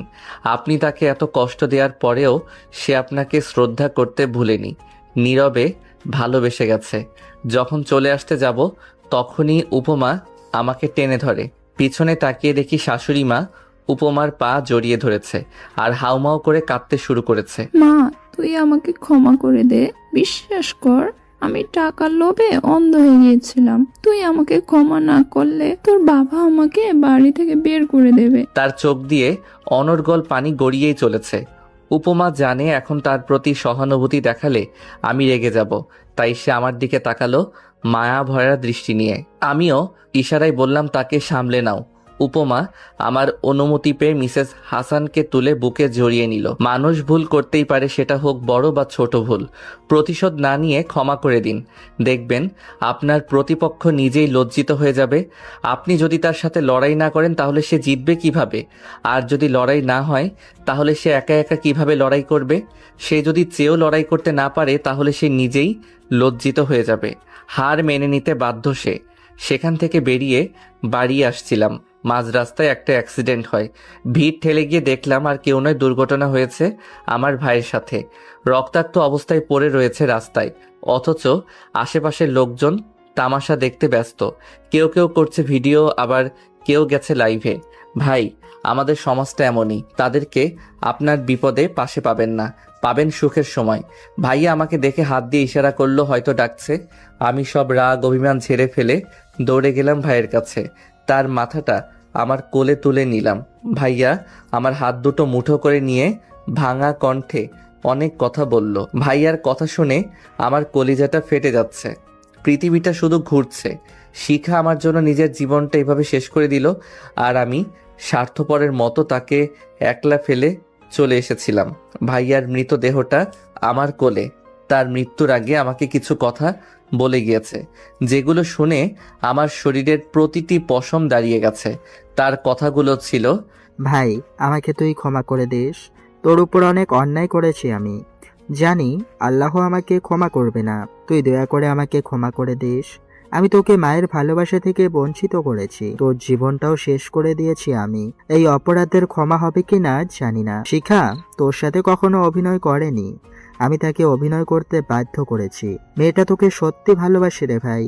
আজ আমার কারণে তোদের এই বিচ্ছেদ। তুই দয়া করে শিখার সাথে দেখা কর, ওর অবস্থা খুবই খারাপ। শিখা তোকে ঠকায়নি, সে তোর সুখের জন্য, তোর ভালোর জন্য নিজের জীবনটা জাহান্নামে পরিণত করেছে। ভাইয়ার কথা বলতে কষ্ট হচ্ছে, তবু সে কথা বলেই যাচ্ছে। আর এদিকে আমার মাথা শুধু ঘুরছে। ভাইয়ার কথার কোনো মানে আমি বুঝতে পারছি না। আমি বললাম, এসব কথা পরে হবে, আগে তুই হাসপাতালে চল। ভাইয়া আমাকে থামিয়ে দিয়ে বলল, আমি হয়তো আর বাঁচবো না, এতটাই পাপের ভার বেশি হয়েছে আবার। বলতে না বলতেই শেষ নিঃশ্বাস ত্যাগ করলো আমার কোলে। সত্যি বলতে ওর মৃত্যুতে খুব একটা কষ্ট হলো না আমার। সব সমস্যা মিটিয়ে উপমাকে নিয়ে বাড়িতে নিয়ে গেলাম। ভাইয়ার লাশ। আবার সে অবহেলিত হওয়া বাড়িতে ফিরবো ভাবিনি কখনো। সময় কত কিছুই না করতে বাধ্য করে। বাড়ির ভিতরে ঢুকে তাকিয়ে রইলাম চারিদিকে, কোথাও কেউ নেই। বাড়িটা কেমন মৃত হয়ে গেছে। কোথায় তুমি? আমি ডাকার কিছু মুহূর্ত পরেই ঘর থেকে বেরিয়ে এলো মা। আমাকে দেখে দৌড়ে এসে জড়িয়ে ধরে অজস্র চুমুতে ভরিয়ে দেয় আমার মুখ। বাবা, এতদিন পর আমাদের কথা মনে পড়লো তোর? কিভাবে মাকে ছাড়া থাকতে পারলি? বলেই হু হু করে কেঁদে ওঠে। মা, কান্না থামাও, একটা খারাপ সংবাদ আছে। মা এবার হেঁচকি তুলে বলল, তুই কি আবার আমাকে ছেড়ে চলে যাবি? তেমন কিছু না, বাইরে তোমার বড় ছেলের লাশ রয়েছে, দুর্ঘটনায় মৃত্যু হয়েছে। ভাইয়ার মৃত্যুর খবর শুনে মায়ের তেমন কোনো হেলদোল পেলাম না। আশ্চর্য, নিজের ছেলের মৃত্যুতে মায়ের এতটুকু কষ্ট নেই। ওর মতো কোলাঙ্গার বেঁচে থাকার অধিকার রাখে না। আমি ওকে অভিশাপ দিয়েছিলাম যেন গাড়ির নিচে পড়ে মরে। আল্লাহ আমার কথা শুনেছে। বুঝতে পারছি, মায়ের মাথা ঠিক নেই। এদিকে বাবাও বাড়ি নেই, শিখাকেও দেখছি না। বাবাকে কল করে ডাকা হলো। আস্তে আস্তে পাড়া প্রতিবেশী আত্মীয় স্বজন সবাই চলে এলো। দাফনের কাজ শেষ করে আবার বাড়িতে ফিরলাম। মা মুখে শাড়ির আঁচল গুজে কাঁদছে। হাজার হোক মাই তো, সন্তান যতই অপরাধ করুক মায়ের কাছে সে ক্ষমা পাবেই। বাবা সবসময় কেমন অপরাধীর চোখে আমার দিকে তাকিয়ে আছে। মায়ের অবস্থা তেমন একটা ভালো নয়। উপমাকে নিয়ে মায়ের পাশে বসলাম। উপমাকে দেখিয়ে বললাম, মা তোমার বৌমা। উপমা মাকে সালাম দিল। মাও চোখের পানি মুছে উপমার থুতনিতে হাত রেখে বলল, অনেক মিষ্টি আমার বৌমা। কবে বিয়ে করলি তোরা? অল্প কিছুদিন আগে। তা মা, শিখাকে দেখছি না যে? শিখার কথা বলতেই মায়ের মুখটা একটু বেশি মলিন হয়ে গেল বোধহয়। শিখা আর তোর ভাইয়ার ডিভোর্স হয়েছে। কথা শুনে মনটা ধুপ করে উঠল। ডিভোর্স? কিন্তু কেন? মা এবার কেঁদেই ফেলল। হঠাৎ বাবা বলে ওঠে, তোর মার বলার অবস্থায় নেই। আমি বলছি, তুই যখন বাড়ি ছেড়ে চলে যাস তারপর থেকে শিখার ওপর অত্যাচার করত, কারণ শিখা তাকে স্বামী হিসাবে মানতে নারাজ। শিখা তোকে ঠকায়নি বাবা। আবির মানে তোর বড় ভাই তোকে মেরে ফেলার হুমকি দিয়ে শিখাকে ভয় দেখিয়ে বিয়ে করেছে। এগুলো আমরা জানতে পারি কিছুদিন আগে। আর শিখা তোর মৃত্যুর ভয়ে ওই জানোয়ারটাকে বিয়ে করে ফেলে। নিজের জীবনের শখ আহ্লাদ, তোকে নিয়ে দেখা সব স্বপ্ন ইচ্ছে আকাঙ্ক্ষাকে গলা টিপে হত্যা করে। তখন আমরাও তোকে ভুল বুঝেছিলাম, কারণ আবির শিখাকে দিয়ে বলেছিল তুই নাকি শিখার সাথে প্রতারণা করেছিস। তোকে নানানভাবে আমাদের সামনে খারাপ করেছে। তারপর তুই যখন চলে গেলি তখন শিখার প্রতি শুরু হলো আবিরের অত্যাচার। জোর করে আমার থেকে সব সম্পত্তি লিখে নেয়। তারপর প্রতি রাতে নেশা করে বাড়িতে এসে শিখাকে মারতো। আমরা কিছু বলতে গেলে আমাদেরকে বলেই হু হু করে কেঁদে ওঠে বাবা। চোখের পানি যেন বাদ মানছে না। আমি যতই বাবার কথা শুনছি ততই বুকটা চিনচিন করে উঠছে। তোমাদেরও কি? নেশা করে শিখাকে তো মারতোই, আমরা বাধা দিলে আমাদেরকেও মারতো সে। বাবার এই কথাটি শুনে রাগে চোখ দুটো বন্ধ হয়ে গেল। ইচ্ছে করছে জানোয়ারটাকে কবর থেকে তুলে আবার মেরে ফেলি। বাবা আবার বলতে শুরু করলো, নেশা তো করতোই, সাথে বাড়িতে মেয়েও নিয়ে আসতো আর শিখাকে ঘরের বাইরে বের করে দিত। শিখা আবিরের হাজারো লাথি খেয়ে পড়ে থাকতো। একটা সময় আমরা সবাই মিলে ওদের ডিভোর্স করিয়ে দেই। মেয়েটা প্রায় মরতে বসেছিল। প্রতি রাতে তোর ছবি জড়িয়ে ধরে অঝোর ধারায় কান্না করত। মেয়েটা আজও তোর ছবি দেখে চোখের পানি ফেলে। মেয়েটা শুধু কষ্টই পেয়ে গেল রে বাবা। শুধু তোর জীবনের কথা ভেবে মেয়েটা নিজের জীবনটায় জাহান্নাম করে দিল। ওদের ডিভোর্স করিয়ে দেওয়ার পরে ভেবেছিলাম ওর অন্য কোথাও বিয়ে দিয়ে দেব আমরা, কিন্তু তার আগেই ঘটে গেল আরও একটা দুর্ঘটনা। শিখার মুখে শুনেছি কয়েকদিন আগে নাকি রাস্তায় তোর মতো কাউকে দেখে, আর তাই তার কাছে ছুটে যাওয়ার জন্য রাস্তা পার হচ্ছিল। এপাশ ওপাশ না দেখেই হুট করে রাস্তায় চলে যাওয়ায় প্রাইভেট কারের সাথে ধাক্কা খায়। পা দুটো একটুর জন্য বেঁচে গেছে।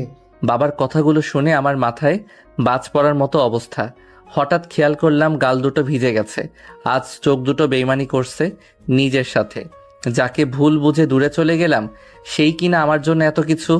উপমার দিকে তাকিয়ে দেখি উপমা ও নীরবে চোখের পানি ফেলছে।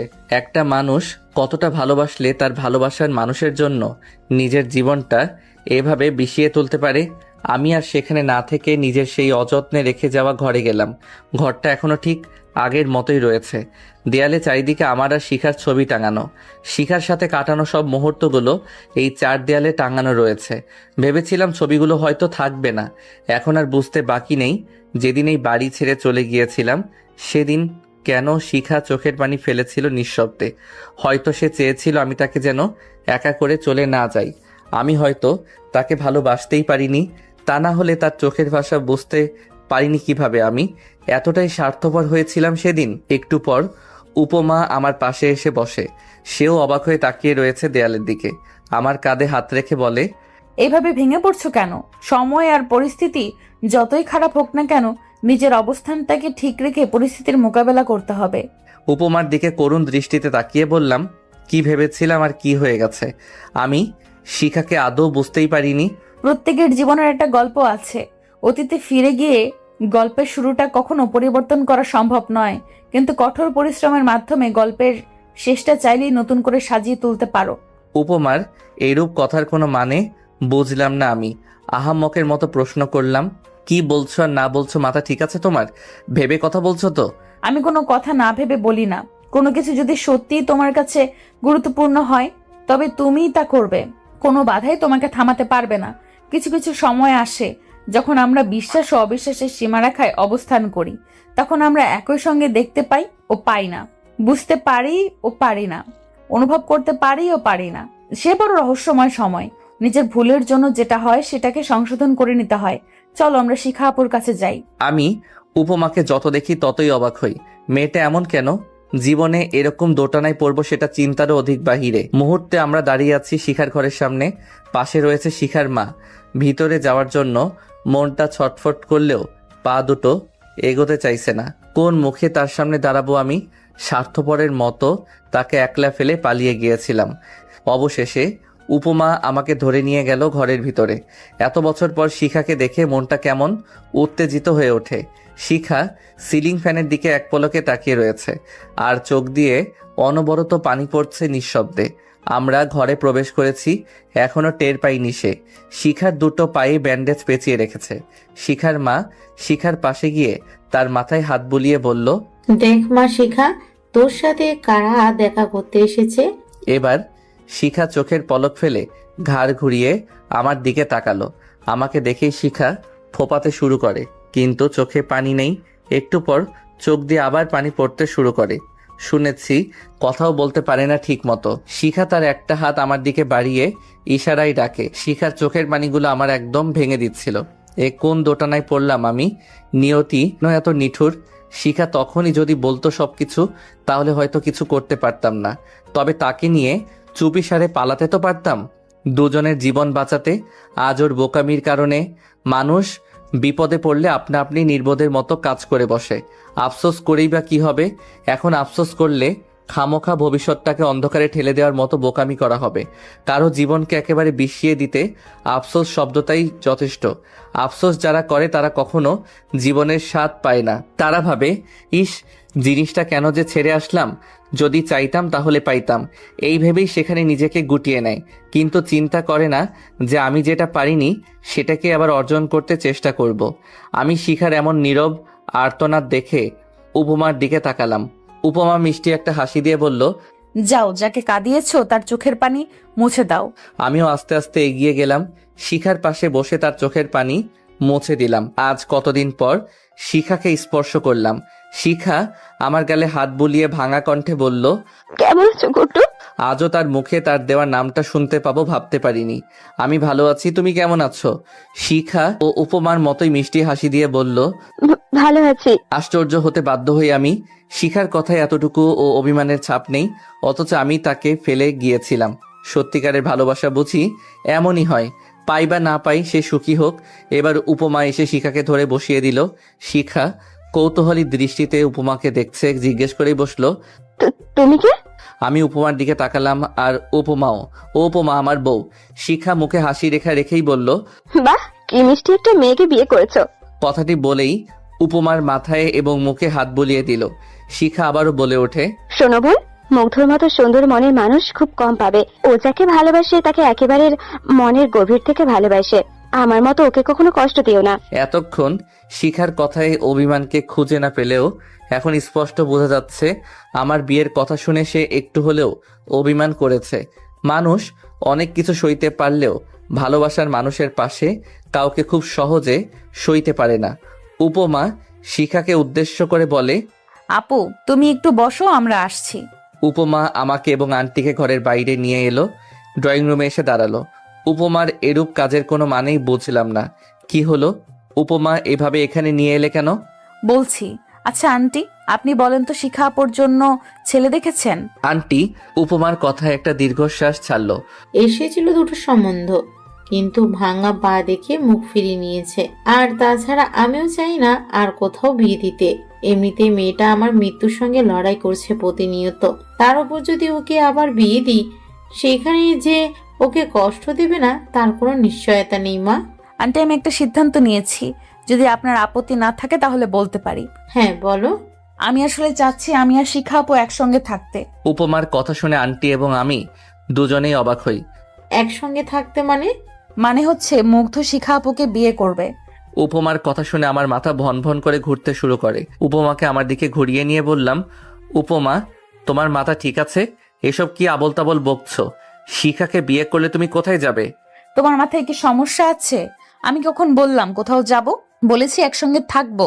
আর যেই মানুষটা শুধুমাত্র তোমার জন্য নিজের জীবনটা শেষ করে দিল তাকে বিয়ে করতে তোমাকে হবেই। আমি এখন শিখা আপুর চোখে তোমার জন্য ভালোবাসা দেখেছি। কিন্তু উপমা। কোনো কিন্তু নয়, যেখানে আমার আপত্তি নেই সেখানে তুমি আপত্তি করছো কেন? আন্টি, আপনার কি আপত্তি আছে? আন্টি একটা হাসি দেয়। আমি জানি মুগ্ধ অনেক একটা ভালো ছেলে, ওর কাছে গেলে আমার মেয়েটা অনেক ভালো থাকবে, কিন্তু আমি জেনে শুনে তোমাদের সংসারটাকে এভাবে নষ্ট হয়ে যেতে দিতে পারি না। আন্টি, আপনি একদম চিন্তা করবেন না, আমরা দুই বোন মিলেমিশে থাকবো, এইটুকু বিশ্বাস আপনি আমার উপর রাখুন। স্বামীর ভাগ যখন দিতে পারছি তখন মিলেমিশেও থাকতে পারবো। আর বাকি রইল মুগ্ধ, ওর কথার ধার কে ধারে? বেশি তেরামি করলে সোজা হাজতে ঢুকিয়ে দেব। বাহ, পরিস্থিতি যেমনই হোক উপমার ফাপড়ের ঠেলায় হাসি আসতে বাধ্য। শিখার দেখাশোনা করবে কে তাহলে? তাদের কথার মাঝে আমি প্রশ্নটি করলাম। উপমা স্বাভাবিকভাবে উত্তর দিল, আমি চাকরি ছেড়ে দেব। ছোটবেলা থেকেই তো একাকিত্বের সময় পার করেছি, এখন থেকে না হয় শিখা আপুর সাথে সময় কাটালাম। তুমি যতই বলো না কেন আমি কোনো কথাই শুনছি না। আজ তোমার জন্য শিখা আপুর এই অবস্থা, ভালোবাসো অথচ মুখ আর চোখের পানি তার মনের অবস্থা বোঝো না। আমি আর বলার মতো কিছু খুঁজে পেলাম না, তাই চুপ করে রইলাম। উপমা তো ঠিকই বলেছে, সেদিন যদি শিখার মনের অবস্থাটা বুঝতাম তাহলে আজ হয়তো এই দিনটি দেখতে হতো না। আমি ভাবতেই পারিনি উপমা এমন একটা সারপ্রাইজ দেবে। আমি তো দ্বিতীয় বিয়ের কথা মাথাতেই আনতে পারিনি, আর সেখানে উপমা নিজেই জোর করছে আমাকে। অজ্ঞতা শিখার সাথে আমার বিয়ে হয়, উপমা নিজে দাঁড়িয়ে থেকে আমাদের বিয়ে দেয়। মেয়েটা বড় অদ্ভুত, সবসময় মানুষের কথাই ভাবে। লোক খুব কম ছিল, শিখার মা বাবা আর আমার মা বাবা। উপমা অনেক কষ্টে তার বাবাকে রাজি করিয়েছে। আশ্চর্য বিষয় হলো আমাদের বিয়ের সময় উপমার মুখে হাসি লেগেই ছিল, এক মুহূর্তের জন্যেও মুখটাকে মলিন করেনি। শিখাও বিয়েতে রাজি ছিল না, কিন্তু উপমার পাগলামির কারণে সেও রাজি হয়েছে। যাক, এখন একটু হলেও নিজের ভুলের বোঝা কমে গেল। আমাদের বেডরুমেই শিখাকে নিয়ে গেছে উপমা। শিখা হাঁটতে পারে না, ওকে ধরে হাঁটতে হয়। আহ, কি শান্তি, কি শান্তি। দুটো বউ, আজও একটা বিরিয়ানির প্যাকেট সঙ্গে নিয়ে ঢুকলাম। শিখা আর উপমা দুজনকেই খাইয়ে দিলাম। শিখাকে ধরে বসে আছে উপমা। শোনো আপু, আমি যেমন অধিকার খাটাই মুগ্ধের উপর, ঠিক তেমনি অধিকার তুমিও খাটাবে। কখনো এতটুকুও কম বেশি করবে না। দুজনকে সমানভাবে ভালোবাসবো। আমাকে কখনো সতীন ভাববে না, ভাববে মায়ের পেটের বোন। না হলে খবর আছে বলে দিলাম। আর এই যে মিস্টার, আপনিও আমাদের দুই বোনকে সমানভাবে ভালোবাসা দিবেন। উত্তর স্বরূপ একটা মুচকি হাসি দিলাম। সত্যি তোমার তুলনা হয় না উপমা। শিখা উপমার কপাল টেনে সুন্দর করে শব্দ করে একটা চুমু দেয়। ছোটবেলায় মাকে বলতাম, মা আমার একটা ভাই বা বোন নেই, বড় আফসোস হতো অন্যান্য ভাই বোনের খুনসুটি দেখে। তবে আমি আজ একটা বোন পেলাম। ওদের দেখে সত্যি আনন্দে আমার মনটা ভরে ওঠে। কত তাড়াতাড়ি নিজেদের আপন করে নিল। আমি তাদের পাশে বসলাম। প্রথমে শিখাকে কাছে টেনে নিলাম। যখন শিখাকে কাছে টানলাম তখন উপমা উঠে যাচ্ছিল। উপমাকেও টেনে কাছে নিলাম। শিখার কপালে ছোট্ট একটা ভালোবাসার পরশ দিয়ে উপমার দিকে তাকালাম। কোথায় যাও? আজ আপুকে সময় দাও, আমি পাশের রুমেই আছি। উপমার কপালেও একটা আদর দিলাম। কোথাও যাওয়া হচ্ছে না, তুমি শিখার সাথে ঘুমাও। শিখা এখন অসুস্থ, আমি সোফায় ঘুমাচ্ছি। না, কেউ আলাদা থাকবো না, সবাই একসাথেই ঘুমাবো। শিখার কথায় উপমা আর কিছু বলল না। তিনজন শুয়ে পড়লাম। পরদিন সকালে অফিসে যাইনি বলে স্যার কল দিল। সালাম বিনিময় করে জিজ্ঞেস করলো, কি ব্যাপার, তুমি ডিউটিতে আসোনি কেন? স্যার আসলে আজ আসতে পারবো না। কেন? বিয়ে করেছি তাই। কি, তুমি আবার বিয়ে করেছো? এত বড় সাহস উপমাকে ছেড়ে? আরে স্যার রাগ করবেন না, উপমা নিজেই দাঁড়িয়ে থেকে আমাদের বিয়ে দিয়েছে। বাহ, তোমারই কপাল, আমার বউটা আর বুঝলো না। সুখে থেকো ভাই। কল কেটে গেল। হা হা হা। স্যারের জ্বলছে। কয়েকদিন পর 2 বউকে নিয়ে ওমরা করতে যাই। সমাপ্ত।